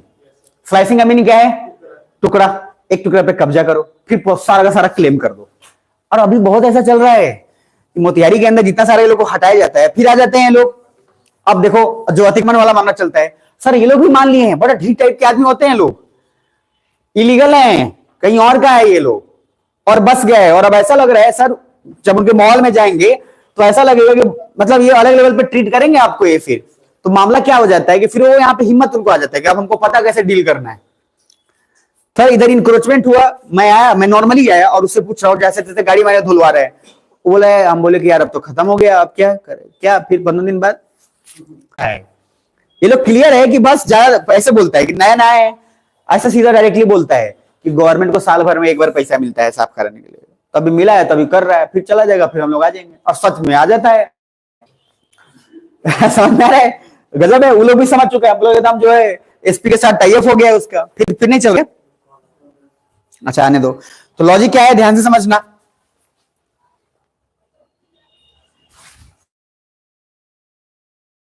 एक सिंपल है कि सलामी स्लाइसिंग टेक्टिक्स, इधर देखो साउथ चाइना सी में भी यही कर रहा है। चाइना साउथ चाइना सी में थोड़ा सा एरिया क्लेम किया और थोड़ा सा एरिया क्लेम करते करते अब कहता है कि साउथ चाइना सी हमारा है। तो चाइना का पुराना आदत है, चाइना इंडिया को सुपर पावर बनने से रोकना चाहता है, इसलिए वो बार बार उसको बॉर्डर पे उलझाया रहता है। ये मैंने आपको बता दिया, उसका नियत है। लास्ट है डीबीओ वाला, ये मैं समझा चुका हूं, फिर मैं एक बार बता देता हूं। क्लियर है, सुन पा रहे हो, जोर से बोलो। तो सर बस 5 मिनट और है, खुश हो जाओ और 5 मिनट में इसको निपटा लेते हैं। तो पहला पॉइंट देखो जरा ध्यान से समझो, 2-3 नाम को, इस फिगर को समझ लोगे काम आसान हो जाएगा। पहला देखो, ये जो एरिया है ये है सियाचिन, दिख रहा है आपको। सियाचिन तक जाने के लिए हमारे पास मात्र ऑप्शन था कि हम जब भी कभी अगर चलते, ये डीबीओ दिख रहा है, डीबीओ, इसको जब जब हमको लेह से, ये देखो लेह से डीबीओ अगर जाना है, लेह लद्दाख से, तो हमारे पास एक ही रास्ता था, हमको फ्लाइट होकर यहां तक जाना पड़ता था। सुन पा रहे हैं, हम सियाचिन तक जाने के लिए हमारे पास रास्ता जो है अगर बन भी जाता है तो वहां से, मतलब यहां से यहां जाना हमारे लिए कोई बहुत बड़ा टफ काम नहीं है। इंटरेस्टिंग बात यह है कि फ्लाइट से हम उतना लॉजिस्टिक लेकर नहीं जा सकते, जैसे आर्मी का टैंकर लेकर जाना है, बहुत सारा कुछ नहीं लेकर जा सकते जो हम रोडवे से लेकर जा सकते हैं। तो हमने एक रोड बना दिया और उसका नाम ही रखा, जो गलवान वैली से लेकर यहां तक डीबीओ तक गया, और उस रोड का नाम रख दिया दौलत बेग ओल्डी। सुन पा रहे हैं, और वो रोड हमने किस लिए बनाया, ताकि हमारे आर्मी को इन सबको फायदा हो। और ये इधर इधर इधर ये जो एरिया दिख रहा है, इधर अक्साई चीन का ये हाईवे है जो मैंने बोला G219, अरे याद है ना, तो चाइना ने बनाया वो, और हम इस जगह पे रोड बना दिए कि हम यहां से बैठ के आराम से हम देख सकते हैं कि चाइना क्या भेज रहा है क्या नहीं भेज रहा है। अरे मतलब आपका घर है, मैंने बार बार बताया, आपका घर है और आपके घर के सामने से ओवर ब्रिज बना हुआ है, आप घर पे बैठ जाओ, आपको नहीं दिखेगा ओवर ब्रिज से कौन जा रहा है कौन आ रहा है। अब चाइना कह रहा है इंडिया गलत कर रहा है, क्योंकि सर इंडिया ने इस पर नजर रखने के लिए इसलिए किया क्योंकि पाकिस्तान के साथ इलीगल ट्रेडिंग चाइना का बहुत चल रहा था, और जैसी चाइना ने कुछ बोला, इंडिया बोला कि चुपे चाप रहना, नहीं तो काट देंगे। इसलिए क्योंकि हमने जो रोड बनाया वो हमारे अपने एरिया में है, और हमारे एरिया में हम कुछ भी करें इससे तुमको कोई मतलब नहीं है। कुछ समझ में आ रहा है, चाइना समझ गया कि काटने के मूड में। आराम जरा ध्यान से, इसलिए हमने दारबुक सियोक रिवर, अच्छा ये सियोक रिवर है, सियोक नदी है, मैंने डिस्कशन कहीं ना कहीं किया भी होगा, नहीं तो इंडियन ज्योग्राफी में आ जाएगा। और ये सियोक रिवर, यहां ध्यान से देखना, हमने एक रोड बनाया और काफी साल लगाकर जो रोड बनाया दारबुक से डीबीओ तक पहुंचा बाई गलवान वैली। इंडिया को बिल्कुल इस एरिया में जो है बनाना था, मतलब ओवरऑल कहने का मतलब हमको सामान वहां पहुंचाना था, और सामान पहुंचाने के लिए हमने रोड बनाया। चाइना ने क्लेम करना शुरू कर दिया, हमने बोल दिया हमारा एरिया है, अब करते रहो अपोज, कुछ नहीं फर्क होगा। तो हमने डायरेक्टली जो G219 हाईवे बना था, उस हाईवे को हमने डायरेक्टली क्या कर लिया, एक तरह से हमने टेक ओवर कर लिया, और हम उस पर पूरा का पूरा नजर रख लिया। समझ में आ रहा है, गलवान का जिक्र जो नाम है ये इसके नाम पे पड़ा है, रसूद गुलाम गलवान। ये एक बेसिकली गाइड आदमी था, इधर ध्यान समझना, गाइड समझते हैं जो बताता है, गाइड आदमी था जो अंग्रेजों को रास्ता में, जहां पे अंग्रेज घूमकर रास्ते में जंगल में फंसे हुए थे पूरा पहाड़ी एरिया में, वहां से निकाल कर ले जाने वाला एक आदमी था जिसका नाम था रसूल गुलाम गलवान। और अंग्रेज उससे काफी खुश हुए क्योंकि भाई अल्टीमेटली जान बचा दिया, और इसलिए उस एरिया का नाम इन्होंने गलवान वैली रख दिया। कुछ बुझा रहा है, और ये इंडियन ही था और उसके बेसिस पे नाम रख दिया गया गलवान वैली। क्लियर है, तो गलवान वैली एक पर्टिकुलर इंडिया के नाम पे पड़ गया। तो ओवरऑल ये आपको जो देखने को मिलेगा, ये क्या देखने को मिलेगा कि भैया सियाचिन तक जाने के लिए हमारे पास रास्ता था डीबीओ, हमने दारबुक से लेकर डीबीओ तक एक रोड बनाया गलवान वैली के थ्रू होते हुए, और वो रोड हमारे एरिया में था। चाइना को बुरा इसलिए लगा क्योंकि हम उसके G219 हाईवे पे नजर रखेंगे। कुछ समझ में आ रहा है, उसने बोला, हमने बोला हमारे एरिया में हम कुछ भी करें क्या फर्क पड़ता है, यहां तक डन। तो सर ए डीबीओ रोड जब कभी आए डिस्कशन में तो दिमाग में रख लीजिएगा। लास्ट उसके बाद ये बहुत सारे एग्रीमेंट की बात की गई है, और ये जो है आप इसको रहने दो, मतलब ये नहीं भी है तो कोई दिक्कत नहीं है। हाँ, इसमें एक चीज याद रखना कि इंडिया ने बोला था कि जब कभी अगर आपको ऐसा लगे कि विरोध हो रहा है या कुछ नियम वायलेट हो रहा है तो आप फ्लैग दिखा देना। फ्लैग, इंस्टेंट फ्लैग का मतलब ये है कि आप जो है, मतलब ये लगता है कि हाँ कुछ ना कुछ हमारी तरफ से गलती हुआ है तो आप दिखा देना, हम लोग मीटिंग करके बात सॉल्व कर लेंगे। मतलब जो भी चीज विवाद होगा वो बाद में सॉल्व होगा कि अभी सॉल्व होगा, अभी सॉल्व होगा। और ये अच्छा चीज है, देखो जब जिस समय मिसअंडरस्टैंडिंग हो उसी समय अगर सुलझा लो तो इजी हो जाता है। अब कुछ लोग बोलेगा ना तू ना कहले रहलू, ना कहले रहल, अब इतना लंबा खींच रहेगा कि सारा का सारा विवाद और क्या हो जाएगा, बढ़ जाएगा, और फिर एक बात के चक्कर में 20 बात आने लगता है। समझ में आ रहा है, इसलिए जिस समय मिसअंडरस्टैंडिंग हो उसी समय क्लियर कर लो तो चीजें आसान हो जाती हैं। कुछ बुझा रहा है, उसको जितना ज्यादा खींचोगे उतना बर्बाद आप होगे, देश के साथ तो और ज्यादा बर्बादी होगी। इसलिए हमने बोला कि अब इसके बाद से आगे का बात आगे नहीं, क्योंकि हम 1962 से सीख चुके थे। लंबा खींचा था ना प्रॉब्लम, कोई बात कर लिया रहता तो आसान हो गया रहता। तो हमने सिंपल बोल दिया, एक ही तरीका है, जिस समय आपको लगे कि हमारी तरफ से वायलेट हो रहा है तो उस समय आप अपना फ्लैग इंस्टेंट रेज कर दीजिएगा, और हमारी तरफ से लगे कि आपने वायलेट किया है तो हम स्टार्ट करेंगे, मीटिंग करेंगे, बात सुन पा रहे हो, बात खत्म कर लेंगे। तो ये बहुत अच्छा चीज लगा, जो कि लगभग 15 जून 2020 के बाद एक class broke out, Galwan after China claim Galwan valley. China का आदत है, जहां खाली है गलवान वैली भी क्लेम कर दिया, उसका है नहीं। और बाद में आगे चलकर जो है हमने वहां पे फिर उसको लगभग बढ़ चढ़कर सारा काम किया, और चाइना जानबूझ के हमको फंसाया, बाकी कुछ नहीं, चाइना को बात पता था। देखो चाइना बहुत तेज आदमी है। उसके बाद इन फ्यूचर में क्या क्या होगा, तो फ्यूचर में सबसे पहला मैंने आपको बता दिया कि फ्यूचर में लगभग सारा कुछ सॉल्व हो चुका है। स्टेटस क्यू का मतलब क्या होता है, यथास्थिति, जो जहां है वैसे ही रहने दो, कोई आगे पीछे नहीं करेगा। कुछ बुझा रहा है? पाकिस्तान पर आया था तो स्टेटस क्यू मैंने यूज किया था कि नहीं किया था? किया था। और मैंने बोला था कि सर इवन मोजीब जब आया था तो उसने यही करवाया कि भैया अभी तो पहले शांति रखो, जो जहां है वहीं रहो, कोई हलचल नहीं होगी, क्लियर है, ताकि हम जो है प्लेबिसाइड करवाएंगे आगे। सो स्टेटस क्यू जो हुआ आगे चलकर डिसएंगेजमेंट का मतलब, पहले तो आप जो है गलवान वैली के आसपास जितने भी ट्रूप्स हैं इकट्ठा करके उसको जो है वहां पे हटाइए। हमने बोला गलवान वैली के पास जितना भी आप लेके आए सबको हटाइए, और हटाने के बाद फिर मामला आगे होगा। डी-एस्केलेशन मींस होता है कि ट्रस्ट डेफिसिट को खत्म किया जाए, मतलब जो ट्रस्ट डेफिसिट में होता है ना, भरोसा नहीं जम रहा है, तो पहले कुछ वैसा करिए कि भरोसा जो है जमे और मामला उसको खत्म किया जाए। तो ये आप देख लीजिएगा, फिर भी एक बार पढ़ लीजिएगा। और फिर लास्ट ये आपका जो है बीआरआई वाला, ये बीआरआई दिख रहा है, बीआरआई में आपको बता चुका हूं बहुत अच्छे से। एक पॉइंट याद रखिएगा, CPEC is not BRI but it's a component of BRI. ये क्वेश्चन पूछा था, सीपेक क्या है? चाइना पाकिस्तान इकोनॉमिक कॉरिडोर, ये बार बार पूछता है, ये बार बार न्यूज में रहता है, और ये इसमें से बहुत सारे कुछ जो है इंडिया का इस पर बार बार नजर रहता है। तो China Pakistan economic corridor BRI नहीं है, लेकिन वो बीआरआई के तहत ही है एक तरीके से। और मैंने आपको पढ़ाया था तो बोला था कि पाकिस्तान कम से कम बीआरआई भी ज्वाइन कर लेता ना तो हरामखोर आतंकवाद खत्म हो जाता, लेकिन वो बीआरआई भी ज्वाइन नहीं करता, वो डायरेक्टली मदद मांग लेता है। कुछ बुझा रहा है? अरे जब आदमी खाली कैश पेमेंट करेगा तो उसका ब्लैक मनी कहां से पकड़ाएगा? अकाउंट से जब उसमें ट्रांजेक्शन करना शुरू करेगा तो पकड़ना आसान होगा। हम वही बोल रहे हैं कि किसी संस्था से जुड़ जाए तो ये जल्दी पकड़ा जाएगा, तो संस्था से इसलिए जुड़ता नहीं है। समझ में आ रहा है? तो सीपेक दिमाग में रखिएगा, सीपेक हमारे हमेशा टारगेट पर रहता है, और सीपेक पे इंडिया का ठीक ठाक नजर रहता है, इसलिए चाइना पाकिस्तान ज्यादा गेम नहीं खेल पाते हैं। और मुझे बताओ सीपेक इलीगल एरिया है कि नहीं, जो चाइना को गिफ्ट दे दिया था पाकिस्तान ने?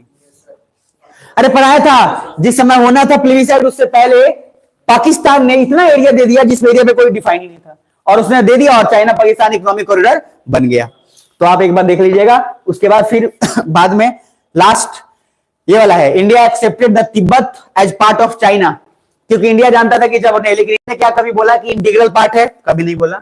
आगे जो है ताइवान पॉलिसी, याद रखना, one China principal, this is said bye China. China ने ताइवान पर भी अपना क्लेम शुरू कर दिया, और अभी के प्रेजेंट में भी मैंने ताइवान में बहुत बार जिक्र किया है कि सर ताइवान इंडिपेंडेंट है, और ताइवान इंडिपेंडेंट के लिए अमेरिका जब मदद करने आया तो फिर वहां पे शांत हो गया। समझ में आ रहा है? और मैंने पढ़ाया था ताइवान पे क्यों कब्जा करना चाहता है। ताइवान के पास लिथियम है, ताइवान के पास लिथियम है, जो पूरा वर्ल्ड का बीएमडब्ल्यू मर्सिडीज जितना कार है, बड़ा बड़ा से लेकर सब छोटा छोटा सबको लिथियम सप्लाई करता है ताइवान। तो बेसिकली चाइना चाहता है कि हम एक बार अगर ताइवान को कैप्चर कर ले तो पूरा रिसोर्स पे हमारा कैप्चर होगा। तो चाइना को इंटरेस्ट ताइवान में नहीं है, ताइवान के इंटरेस्ट उसके रिसोर्स में है जो उसके पास है। समझ में आ रहा है? और कुछ दिन पहले मैंने बोला भी था आपको एक दिन कि इंडिया से ताइवान का रिलेशन खराब हो गया थोड़ा बहुत, क्योंकि वहां के लोगों ने एक जो है तोड़ दिया मतलब समर्थन। क्यों? क्योंकि इंडिया में लिथियम का भंडार मिला और इंडिया अपना लिथियम इकट्ठा करना शुरू कर दिया। तो ताइवान जो है कुछ प्रेशर में आकर बोला कि प्रभु हमको आपसे नहीं करना। इसलिए इंडिया में जब आप कार ऑर्डर करेंगे तो कार आपको 6 महीना बाद मिलेगा।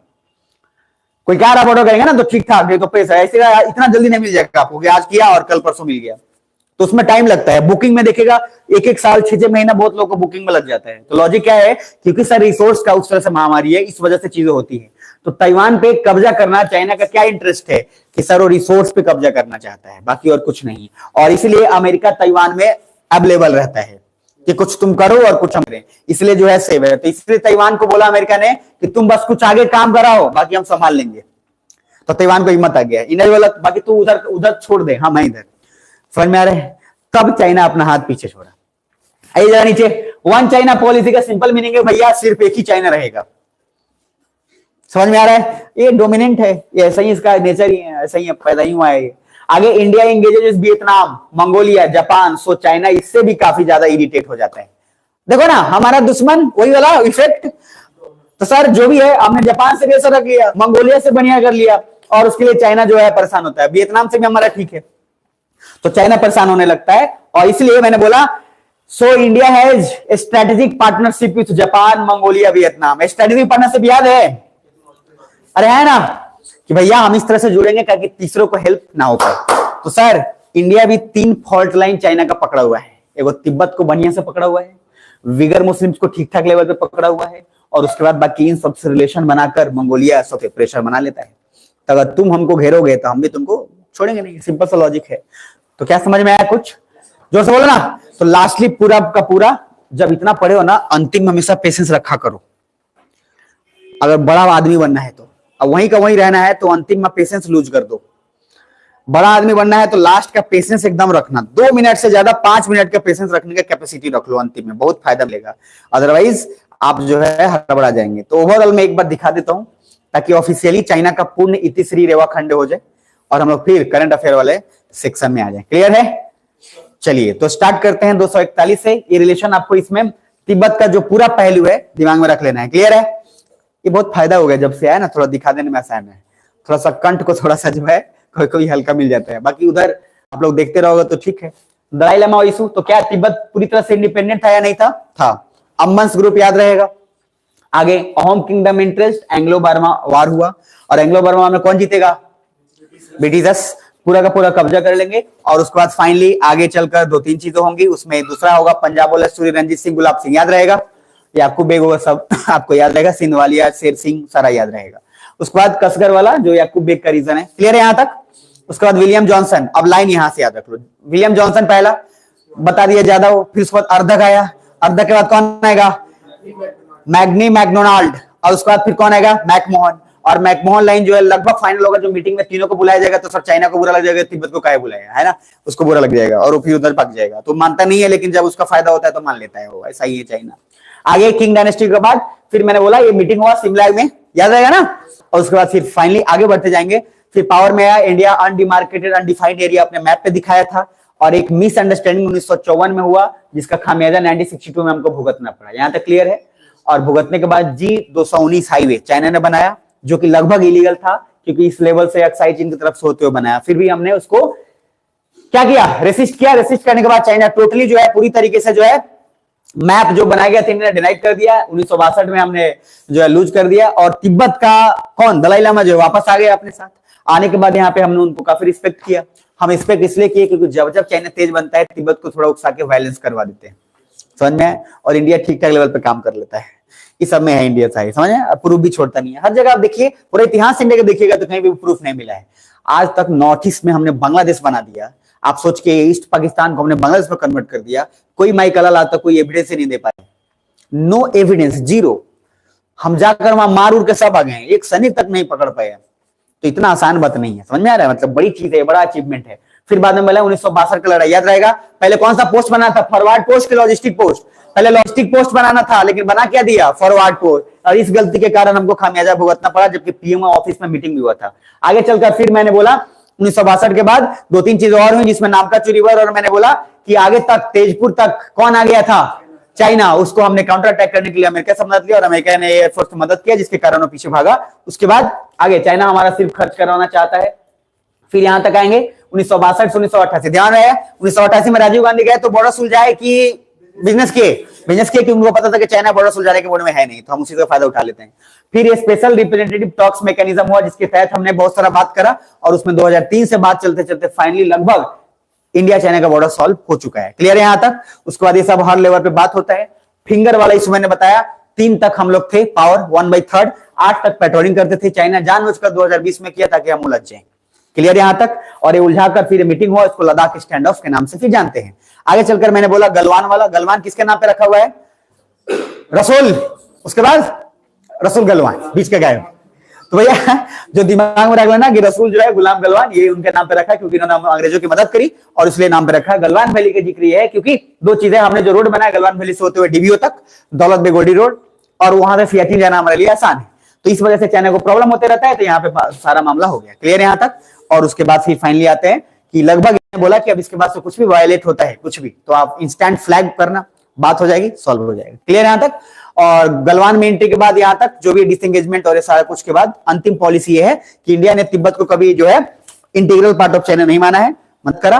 और लास्ट में आते आते तक मैंने बोला कि जो जो चीज आप मानते हो उसमें एक चीज बोला कि चाइना को काउंटर करने के लिए इंडिया ने लगभग बहुत सारा कुछ किया है, रिलेशन ठीक ठाक वियतनाम मंगोलिया इन सब के साथ, क्लियर। तो लगभग 3-4 हम लोग भी फॉल्ट है उसको पकड़ के रखते हैं, डन यहां तक। और बाद में ये जो है ताइवान वाला मैंने बता दिया कि चाइना ताइवान पे क्यों कब्जा करना चाहता है, क्योंकि ताइवान से मतलब है कि रिसोर्स से इस दुनिया में रिसोर्स का ही सबसे बड़ा मजा। यहां तक मजा आया, जो बोले ऐसा नो।